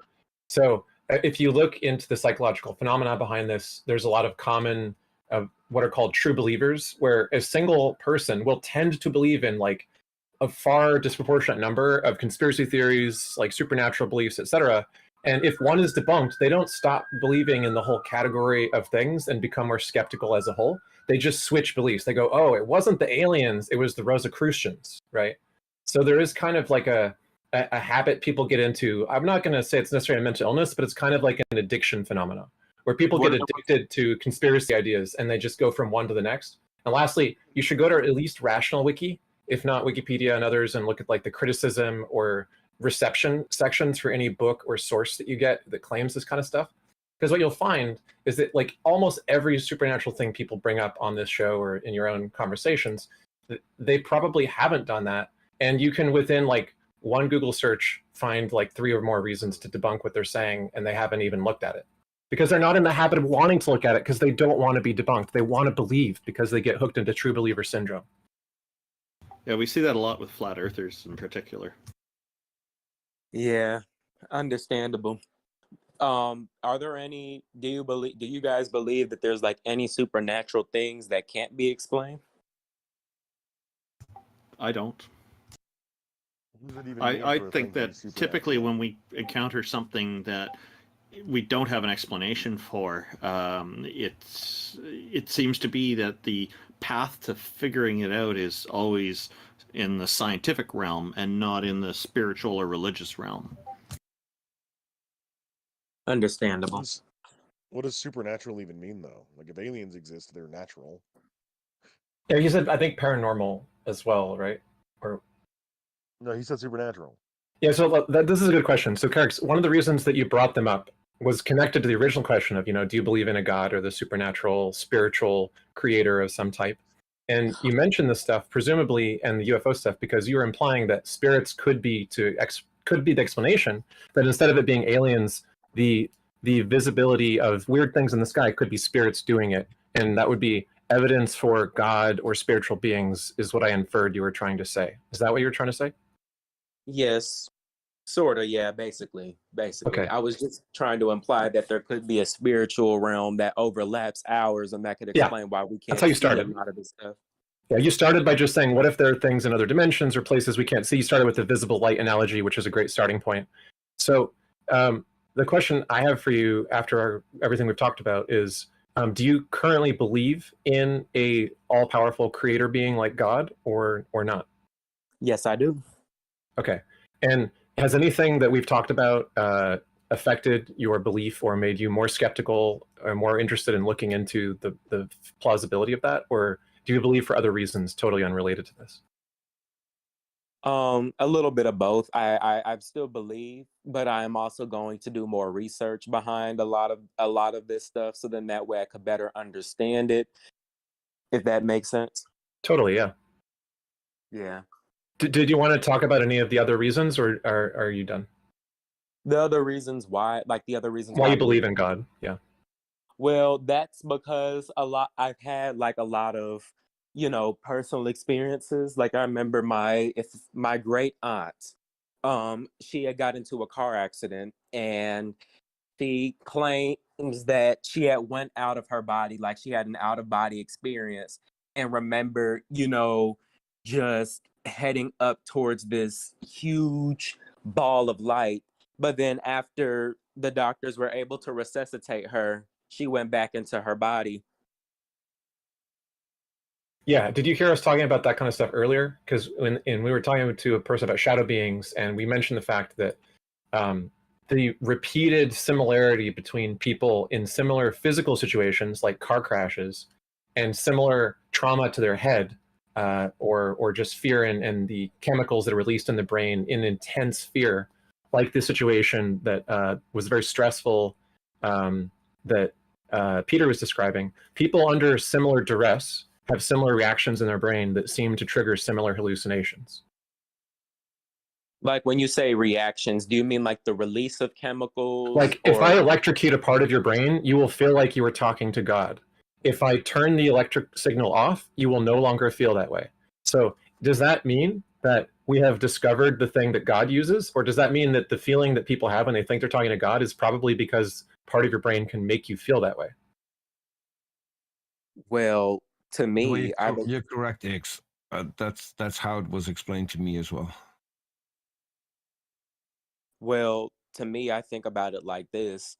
Who's to say that that experience that's making you feel that way isn't actually happening? And it's possibly both, if that makes sense. Like like you could be having that experience. Science.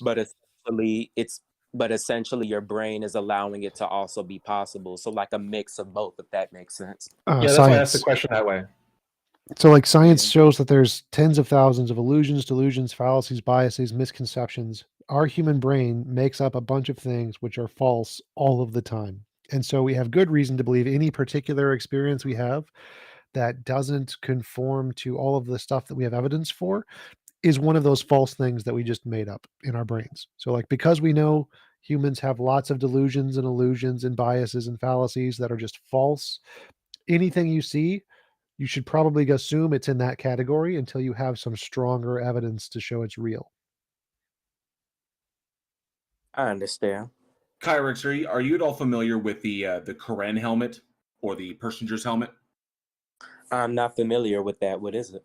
Called the God helmet. The God helmet, yeah. So essentially, it's a helmet that you wear that utilizing electromagnetic fields that are the helmet stimulates the temporal lobes with weak electromagnetic fields through the skull, and because of that, utilizing, we've discovered that we can induce certain brain states just by basically tinkering with the electromagnetic waves that are directed at the brain. Some really, really interesting stuff that's been discovered utilizing the helmet. Something that I would also recommend you look into. And a placebo effect was discovered before the actual thing was built. So when they first built it, it was fake. They would just put a helmet on people. That was basically like, if you've seen the movie Back to the Future, where like the doc has like basically a salad bowl on his head that he's trying to use to read Marty's thoughts. So he puts it on Marty, right? He's like, all right, think about something and I'm going to tell what you're thinking. That was like maybe a primitive representation of like real EEG headsets that people do use for research and actually can detect people's thoughts. But the point is, he just put a thing on the guy's head in the original version of this helmet experiment that was not real. But he told people what it was going to do. And people, some of the time, not nearly as much as the actual helmet, but people a lot of the time were willing to hallucinate. And the people who already believed in a religion always hallucinated whatever religion they already believed in. So if I put it on a Hindu, they tend to hallucinate sometimes Hindu gods. If I put it on a Christian, they tend to hallucinate sometimes Christian gods. And when they made the actual helmet that stimulates a specific part of the brain that does it way more reliably, it was because they were able to look at the people during the original experiment. And by doing scans, they were able to see what part of the brain to target, right? So that the fake hallucinations that we come up with naturally all the time show us what part of the brain's involved in it. And then when we investigate and we target that region, it works like a charm 100% or so of the time. It's really, really interesting stuff. Real, correct? What's that? Is there like an actual God helmet that does this? Yes, the second one is real, but the whole point is that they were able to make the second one because they just studied the people who hallucinated the first time with the placebo to figure out what area to target, because there's a lot of areas in the brain, right? And the first version only worked in people that were delusional, and it deluded them in exactly the way that they were predisposed to be deluded. But the second one was forceful. In other words, an atheist could hallucinate the feeling like a God feeling, regardless of whether they believe in it or not, just by poking their brain. Understandable. Yeah. So it's more likely that this phenomenon is just what we call a byproduct, or there's another term for it, but it's it's not it has no purpose necessarily in and of itself, but it is often something which our body is able to do because of something that it needs to be able to do to survive. And generally speaking, this is part of the hypothesis about why religions are so appealing to people, is because we need to listen to our parents when we're young. And so we have a strong attraction to authority figures, especially as we're younger, almost unquestioningly so. And to disabuse someone, in other words, to convince someone that the authority figures in their childhood were wrong, is super difficult, which is why a lot of people stick to the religion that they grew up with. It's not evidence that the religion is true. It's evidence that, like, there's a useful thing, which is obeying your parents because they'll tell you useful stuff to survive. And we evolved to do that, like almost every species has evolved to. And the second, which is that also applies to anything they tell you, even if it's wrong, is a byproduct, not like the purpose of it. So as far as like, did God put that area in your brain as like a walkie-talkie so that he could send you emails or something? I don't think that's plausible. I think it's more plausible that you have a part of your brain which hallucinates for things like dreams and so on, and it's triggered accidentally in a lot of cases. And then you combine that with the evidence that the brain in and of itself did not evolve all at once. It evolved in stages, and different areas of the brain have evolved faster than other areas of the brain, which is why we make a distinction between, like, the frontal area of the brain and the rear area of the brain, like, or the more primitive areas of the brain, because the brain didn't evolve as an organ all at the same time. So as different areas of the brain evolve faster than other areas of the brain itself has workarounds that allow the primitive areas of the brain, the ones that deal with, like, your basic motor functions and like autonomic responses, to deal with your cognitive areas. So there are neurological workarounds, neurophysiological workarounds that help to bridge those gaps in between the more advanced areas and the primitive areas. And the problem is that you're talking, like, it's literally trying to take old tech and make it talk to new tech and make the new tech talk to the old tech. And those workarounds are pretty much hypothesized to be the reason why the human brain is so susceptible to all of these problems, to these bias problems, to type 1 and type 2 errors, to mental instability, to emotional instability, is because of simply the result of our brain's evolution. So, what part of the brain did this happen, though? Like, when y'all mentioned, like, the God experiences, the temporal lobes. The temporal lobe. Mm-hmm. Okay. Thank you. I just wanted to know. Not a problem. There's really interesting stuff out there, like some really strong breakthroughs in understanding. Yes, is there a lot to explain still about the brain? Absolutely. And the biggest problem is that the way neuroplasticity works and basically how the brain wires itself. The longer your neural pathways stay in place and don't change, the more solidified they become. And so, because other things build upon those. So think of the brain as like an organic computer that wires itself in response to external stimuli. If you sequester a human being away from society and you just hammer them with a particular system of belief, and since they were born, hammer and hammer and hammer them, when they go out into the actual world, they're going to have real problems, because they're going to be faced with things that directly contradict what their literal brain has been trained to tell them.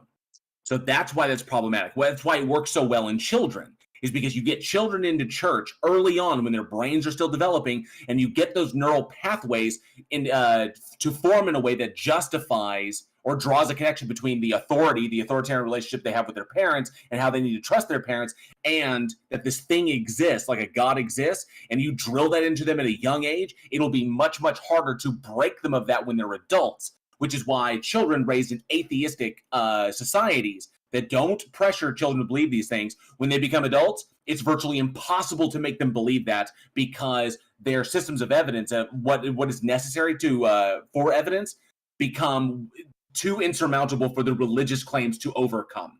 So it's like, no, that's ridiculous. It doesn't make any sense at all. So that's why that's the whole concept. Get them while they're young, get them into Sunday school, get them in there so that they're looking at these adults saying, the adults, I need to trust them because they're adults and I need to believe what they say. So you see how that works in the religion's favor. Yes, I do understand, and I see how it makes sense. It's like programming somebody, right, at a really young, like when their mind is very vulnerable, and then now when they grow up, that their mind is going to be molded so much to the point where they aren't going to be able to let go of this. So yeah, there's a lot of interesting stuff out there as far as it goes. I get where you're coming from. There was a point in my deconversion when I was going from because I was born and raised in the faith myself. When I began my deconversion, where I fell into the same thing, looking at the same things that you're looking at. So you're on the right path. Just be critical when you're looking at it and how people come to their conclusions. And this will come along with more studying, asking more questions, engaging with more people, and of course, education as well. So whether you want to take courses on philosophy, courses on sociology, courses in psychology, depending upon which area you want to go into, you like human behavior, child development, or human sexuality is a major thing in there, because the push to breed, informs a lot of what we do.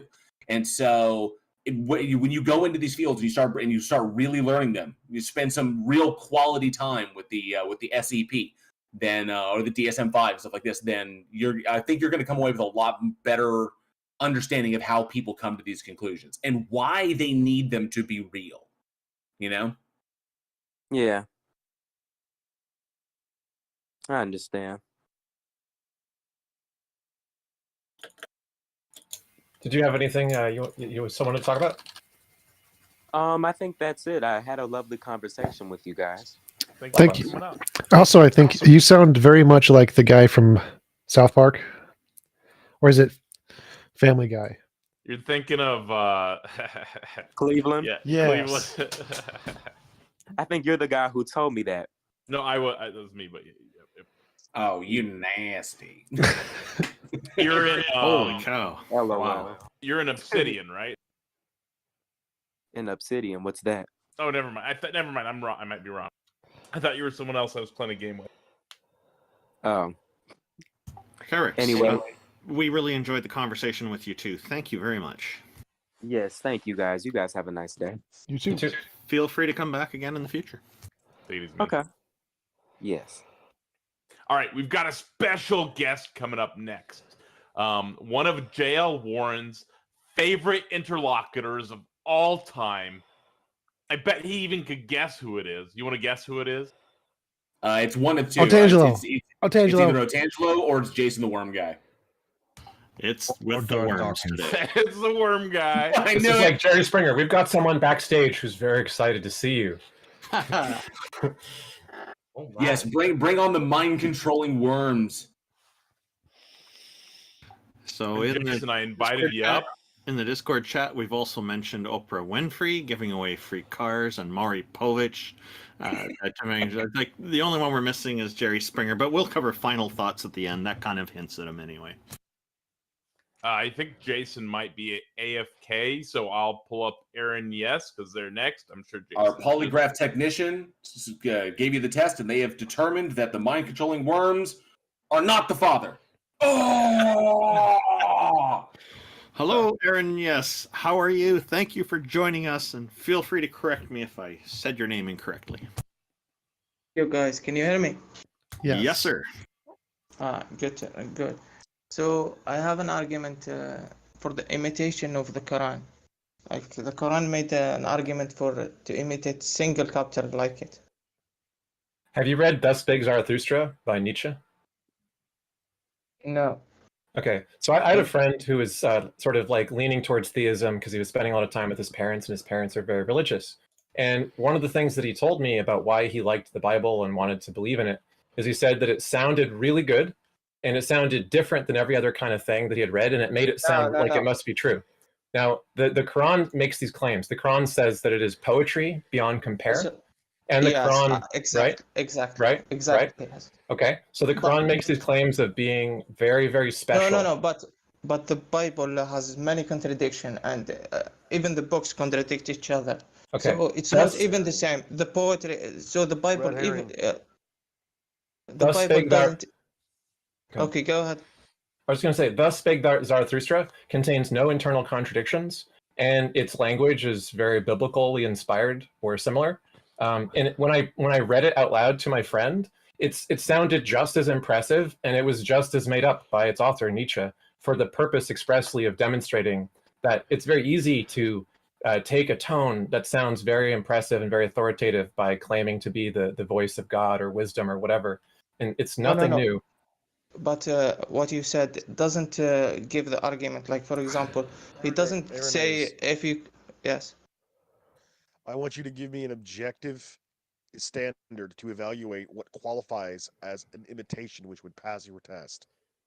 The style, the linguistic style of the Quran. Shakespeare is better. Based on Shakespeare what? does better. It's a better linguistic style than the Quran. But Shakespeare was imitated.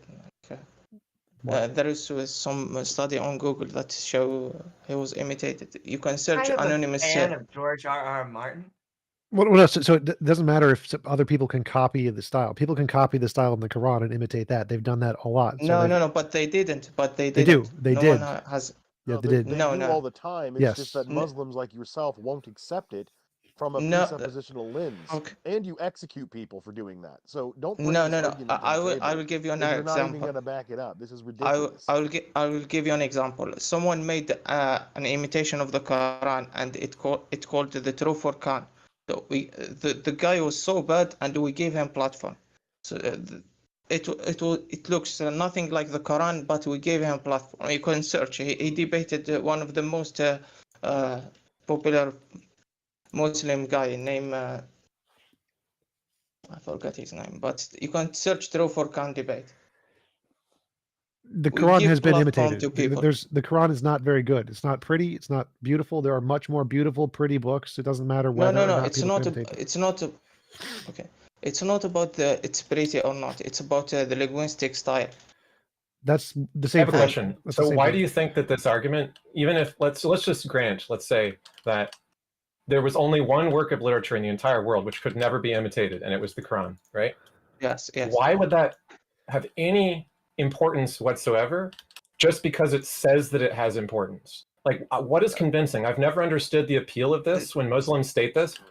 In what universe is a work being not imitated meaningful about the truthfulness or the validity of the content of the work? It's the because design argument. What's the logical argument for it? You're saying that it's because it's designed by God that makes it special? Is that an argument? No. The Quran made this 400 years ago. It says to the people, if you think this book is from a human, then imitate a single chapter like it. And at the Did time, you know? So I have a couple things I want to say real quick. First Yeah. and foremost, I looked up the book. It is illegal to distribute or purchase this book in Saudi Arabia, Pakistan, Afghanistan, Iran, Iraq, parts of India, and parts of Indonesia. So if it was so bad at imitating the Quran, why did they make it illegal? No. You can see the debate, the actual debate on YouTube, and Why see is for it yourself. illegal? If we are liars, and we. Why is it? Okay, well, again, like I said, I looked it up, and according to this, it was read aloud in Speaker's Corner in London, and there were Muslim imams who thanked the reader, the orator of it, for reading from the Quran, because they thought that what that person was reading was from the Quran. So apparently, it imitates the Quran well enough to confuse Muslim imams. No. That's not. I never heard of that. Can you give me the link? Sure. Yes, thank you. Also, are you aware of the accusations of plagiarism in the Quran? My English is not so. Okay. Plagiarism is stealing from another source without giving credit or while claiming not to have copied it. Okay. Yes. Okay. So are you aware that even in the time of the Quran's origins, that numerous people accused Muhammad of being a plagiarist and copying from sources without attribution? And are you aware of what he did to those people? No.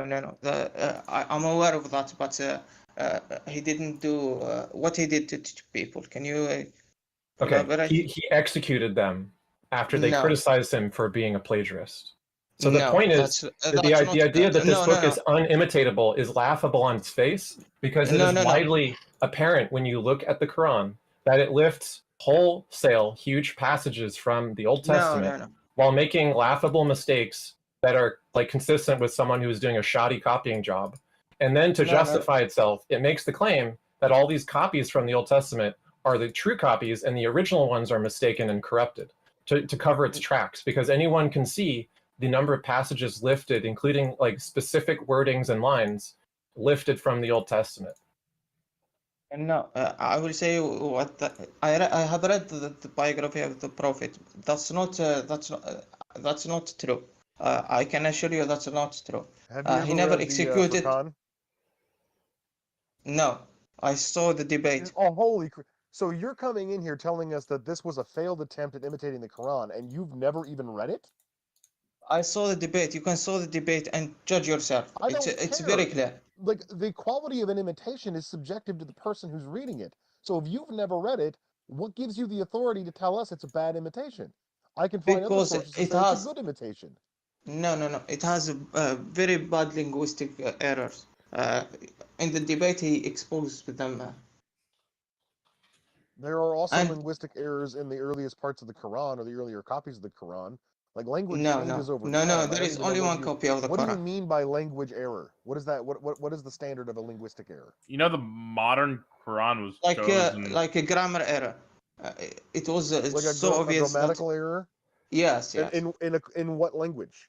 There are grammatical errors in the Quran. The Quran has many linguistic errors. No. That was refuted by Dr. Zakir Naik and many other. No, that's Muslim. called making stuff up. That's called making stuff up. So you can make up. Wait. So you can wait. Hold up. So if you think there are grammatical errors in another book, someone who likes that other book can make up reasons why it makes sense. That doesn't actually prove it's correct. And that's all the Muslims are doing. They're making up reasons for the mistakes to try and make them make sense, just like everybody else does. There are actually spelling inconsistencies. There are grammatical inconsistencies in the Quran. There's lots of them.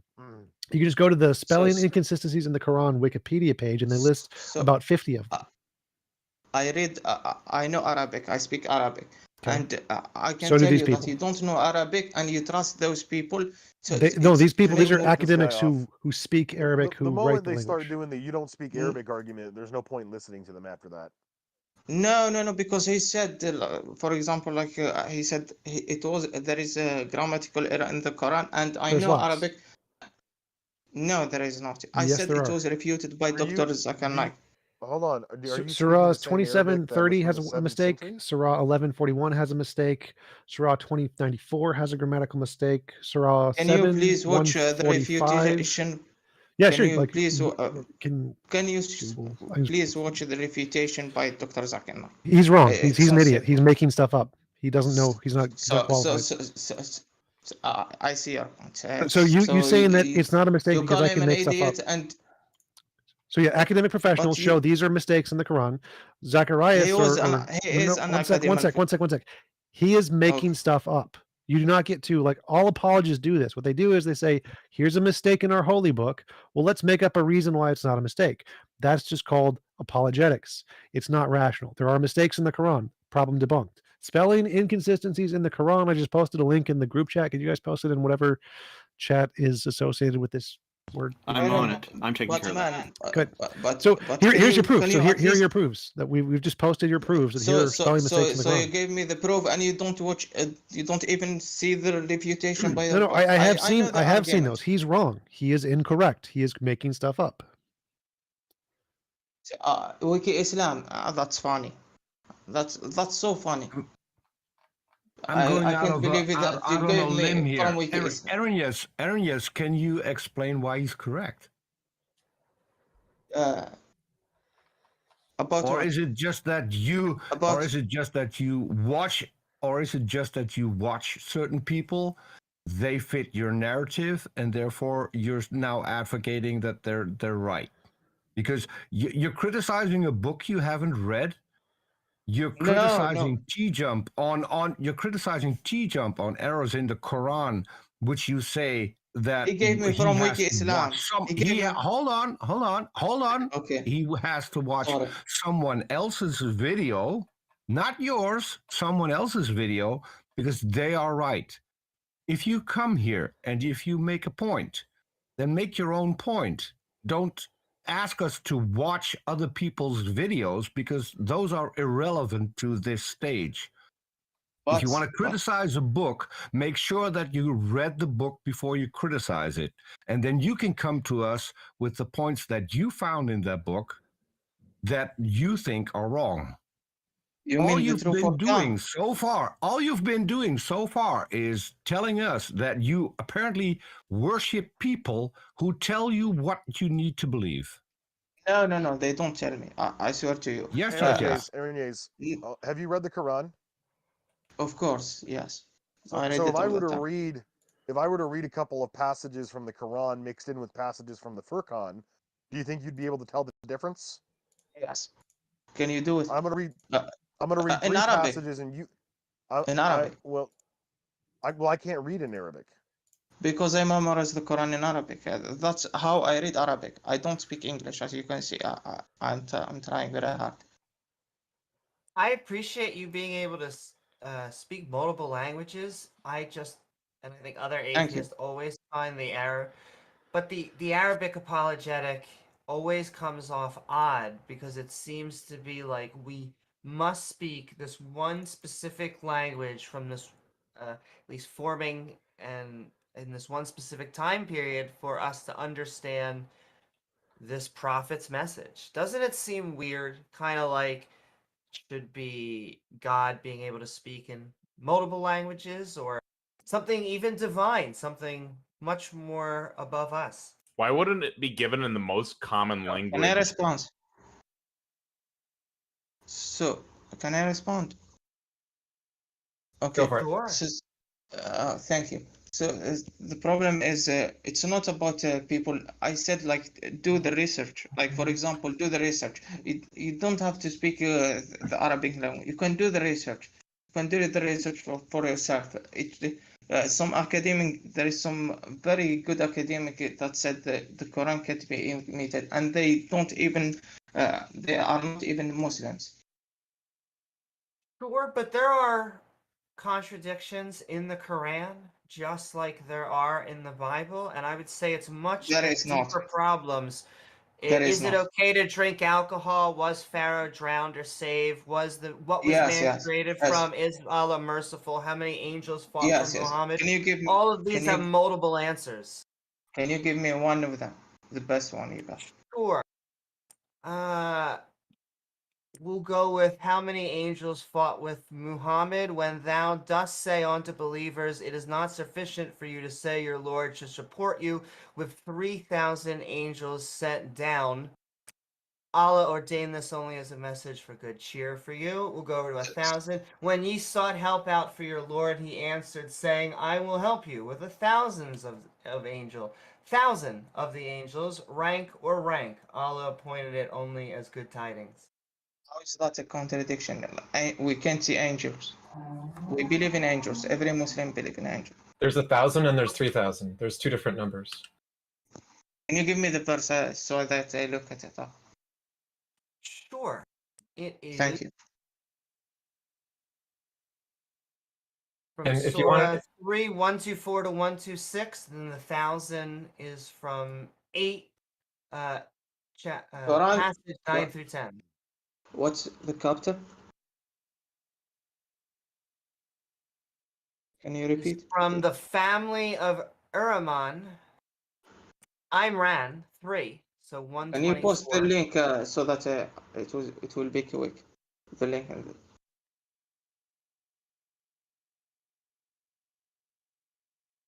Amy, can you post the link? Yes, posting it in Heathen Hangout. Okay.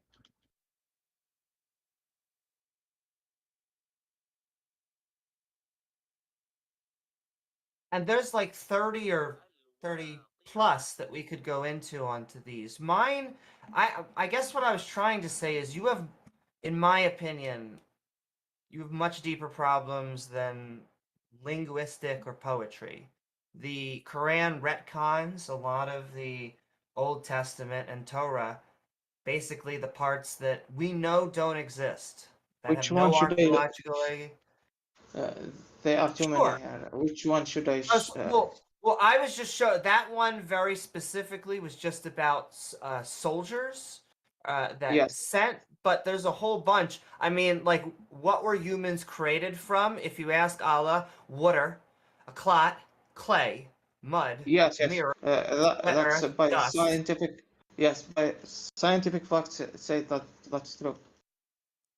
Sure, wet earth, dust, a base fluid, a drop of fluid, a gushing fluid that issues from between the loins and ribs, a drop of seed, dust, and then the drop of fluid, dust, and then the drop of seed, then a clot, dust, then the drop of seed, then from a clot, then from a lump of shapely flesh, and also from nothing.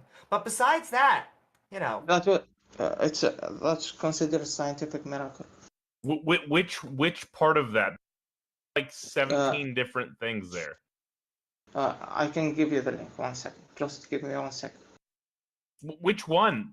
She's asking you a question. Why can't you just answer with one of the 17 options? She said about the clot, the creation of the baby. So a blood clot? Yes, that one. It's scientific. That's the one that's a scientific miracle? Yes. What about the other 16? Are those just wrong? So I can refute 16 in one go. I said one, give me one, not 16. Well, you don't even have to do that Quran, because it's right? logically not possible for all of them to be true. If that one's a scientific miracle, but there are 16 other versions, why isn't there any consistency? Why didn't he just say blood clot every time? No, it's not the same. I can show you. I will show you. This is the equivalent of like rolling the dice 20 times and then rolling a 20 and being like, look, it's a mathematical miracle. I rolled a 20. There's only a 1 in 20 chance. He almost tried 20 different things, and then you're saying one of them is a miracle. No. It's not.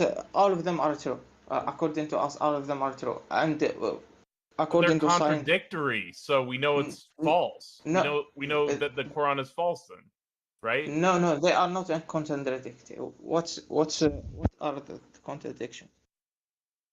That they're all stating we're made from different things. No. It's everyone has a stage. Like for example, we are all made. Like if you go and you make like a blade. Say you're a blacksmith and you make like a blade out of like steel, and then you make like a blade out of iron, and then you make like a blade out of like, I don't know what other stuff, but some other stuff. Cardboard. Yeah. Those are all mutually exclusive, right? You can't like make it out of iron, but it's made out of steel and cardboard. I mean, you could make like one that's out of those three, obviously, but I'm saying like if you make it out of iron, it's made out of iron, not the other two, right? Can you repeat? I didn't understand the question. If you make a blade out of iron, it's made out of iron and not other substances, correct? Yes. There you go. Your own logic contradicts itself. No. It doesn't contradict. Other verses state different things. Like for example, we created from clay and so on. And this one was talking about the creation of a baby inside the womb. It has nothing to do with they are contradicted on.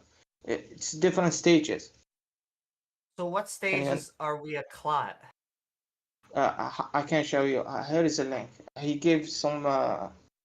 Yes, reveal to us the scientific miracle. Yes, he gives academic non-Muslims that consider this as scientific fact.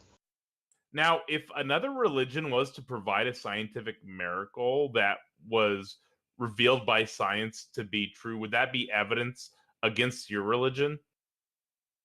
Yes, of course. Okay, so it's Hinduism, right? TJump? No. Predicted the age of the Earth correctly? Yeah. No, can I respond? What? Yes. Yeah. So Hinduism predicted the age of the Earth, right? So by your own logic, that would be evidence against your religion. Because that's a scientific miracle that's been confirmed in Hinduism. No, I meant like, for example, scientific error in the Quran, not from other religions. Because we believe that God sent so many prophets. Like, we believe that Jesus...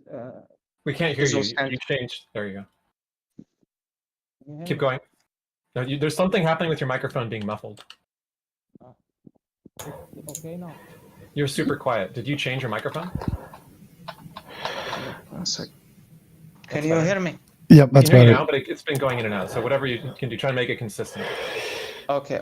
So we believe that I don't say Hinduism is wrong or Christianity is wrong. We believe that God sent so many prophets and like more than thousands of prophets to claim there is only one God.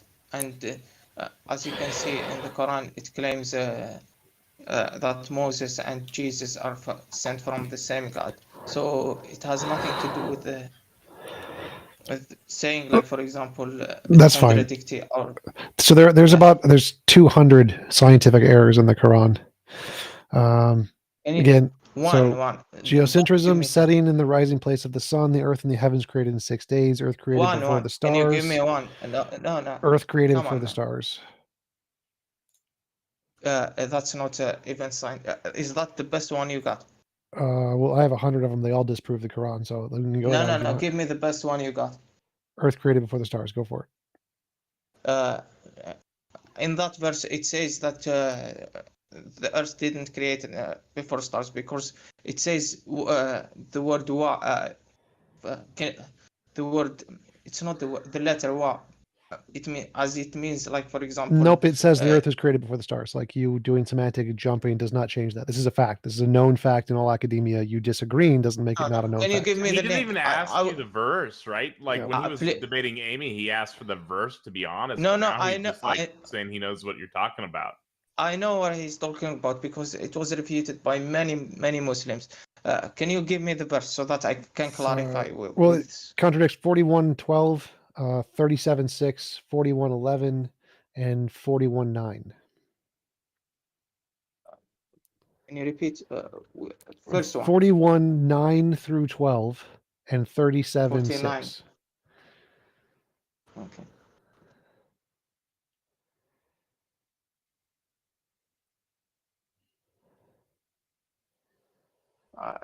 This one 41:9 until 30 until 11. It states that created the earth in 2 days. Yes. Yep, and that was before the sun.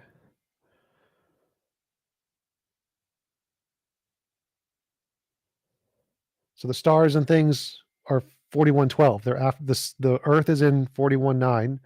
The stars are in 41:12. Stars came after the earth.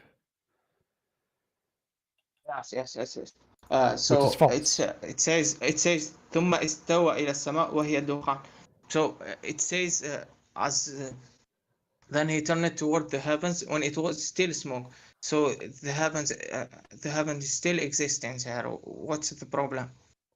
The earth was created before the stars, which is false. It doesn't say anything about creation about the earth.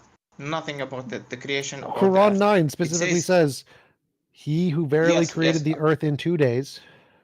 No. It doesn't say that. It says, like, as a parable. Like, for example, you disagreeing with all academic credible sources on this is not a disagreement. It's not. So all academics who can read Islam say this. So if you disagree with this is your problem. I swear to you, that's the stupid contradiction I ever heard, because it has nothing to do with the creation of the earth. The earth. This was parable that given to the unbelievers that you will deny God if He created the earth within 2 days. This is how I read it in Arabic. قل إنكم لا تكفرون بالذي خلق الأرض في يوم. Ask them, how do you disbelieve in the one who created the earth in 2 days? This is a parable, as in it's question. It's not even about the creation of the earth before the stars. The stars were never mentioned in the verse. Actually, it is. Again, you're just incorrect on this. Can you give where is the star's name in the verse? Star's name. It just says all of the stars. Like, it's referring to the lamps in the sky. All of the stars were created after the earth. That's wrong. None of the stars were created after the earth. No. There are no stars created after the earth. It does not happen. No, you don't get it. I'm There sorry, is no Arrhenius. I'm very curious because you said something really interesting in response to what TJump said. Initially, you said that it was parable.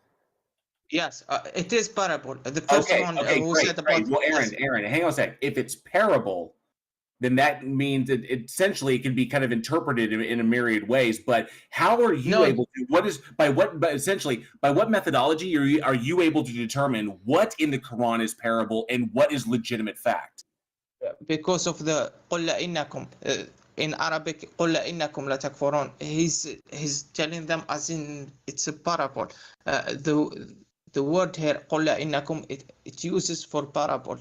Okay, great. So then all of the Quran is parable. No. This one specifically is parable. Okay, how did you determine that?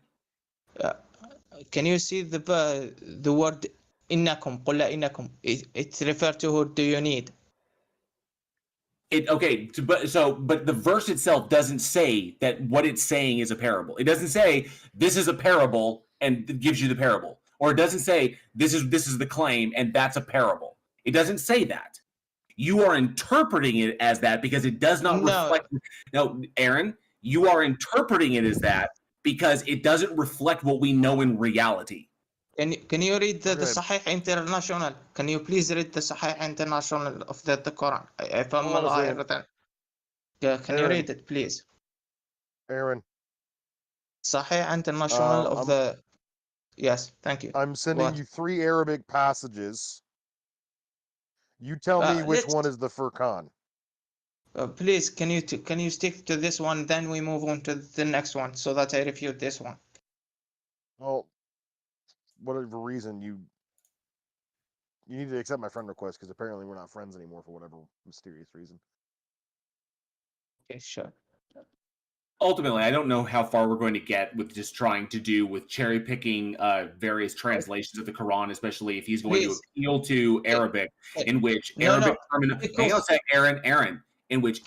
terminology, many words in Arabic have various meanings in English. Okay, so you can say like one particular word in Arabic can mean multiple things in English, and those things in English have very, very specific definitions. There's a real problem with context in the Quran. And you have and Muslims have the ability to move words around as badly as like vantillism in order to justify what they're trying to say. For example, in the deal that TJump pointed out, yes, the Quran makes a demonstrable error in stating that the earth came about before the stars. No, there is no mention of the stars. Hang on. Okay, sorry. The mention of the stars is after the fact. It first talks about the creation of the earth, then it talks about the creation of the stars later in another part. So the problem is you then because this doesn't reflect reality, you then make the interpretation that this is not meant to reflect reality. It's parable. But the problem is Aaron, the problem is the verse itself, the surah itself, does not specifically state that this is a parable. No. Okay, so you are cherry picking what to interpret as parable and what to interpret as demonstrable, like a demonstrable recording of what's going on in reality, depending upon the evidence of what's going on in reality. Please let me respond. Aaron, I just want to have a question. Hold on, really quickly. Because his first argument when he came in here was that nothing has ever been able to imitate the Quran. So, Aaron, yes, I just sent you let me respond to this guy. In Arabic, 3 passages in Arabic. You tell me which of those 3 passages that I just sent you is from the Furqan or whatever it's called. Okay, sure, no problem. Let me respond to this guy, then I will tell you. No, do it right now because I don't want you googling anything. Look it up right now. You tell me which one is. No, I want to respond to. Sure. I don't want you googling these passages. Do it right now. It shouldn't take you more than a minute or two if you're legitimate and you can actually tell the difference. Okay, give me a second.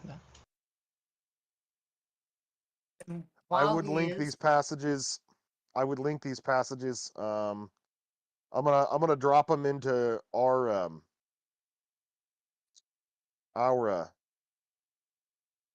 group chat here. so you guys can see which ones I sent him. Okay. I just want to point out, like, So the we first are one is not attacking from the the- Quran. The first one is not from the Quran. First one. Okay. First one is not So from just- the Quran. Okay. It's not from. So the okay. one that has the number 1 on it?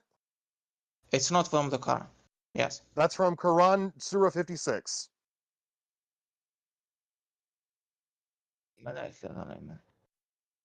It's the Are you second sure? one that's not from the Quran. 100%. I literally downloaded a PDF of the Arabic Quran and I took 2 screenshots. Number 1 and number 3 are screenshots of that. As you can see, they're written in the exact same style. The second one, the one in the middle, the narrower one, is the one from the Furqan because it has an English translation next to it, so I actually had to crop it. So I only showed the Arabic. I didn't even read the second one. I said that this You first one. declared the first one wasn't the Quran, and it was. Yes. So clearly you can't tell the difference. Okay. Thank you. That's No, all I no, no, wanted to but, demonstrate. No, I'm no, done. but I'm done. You can talk to them now.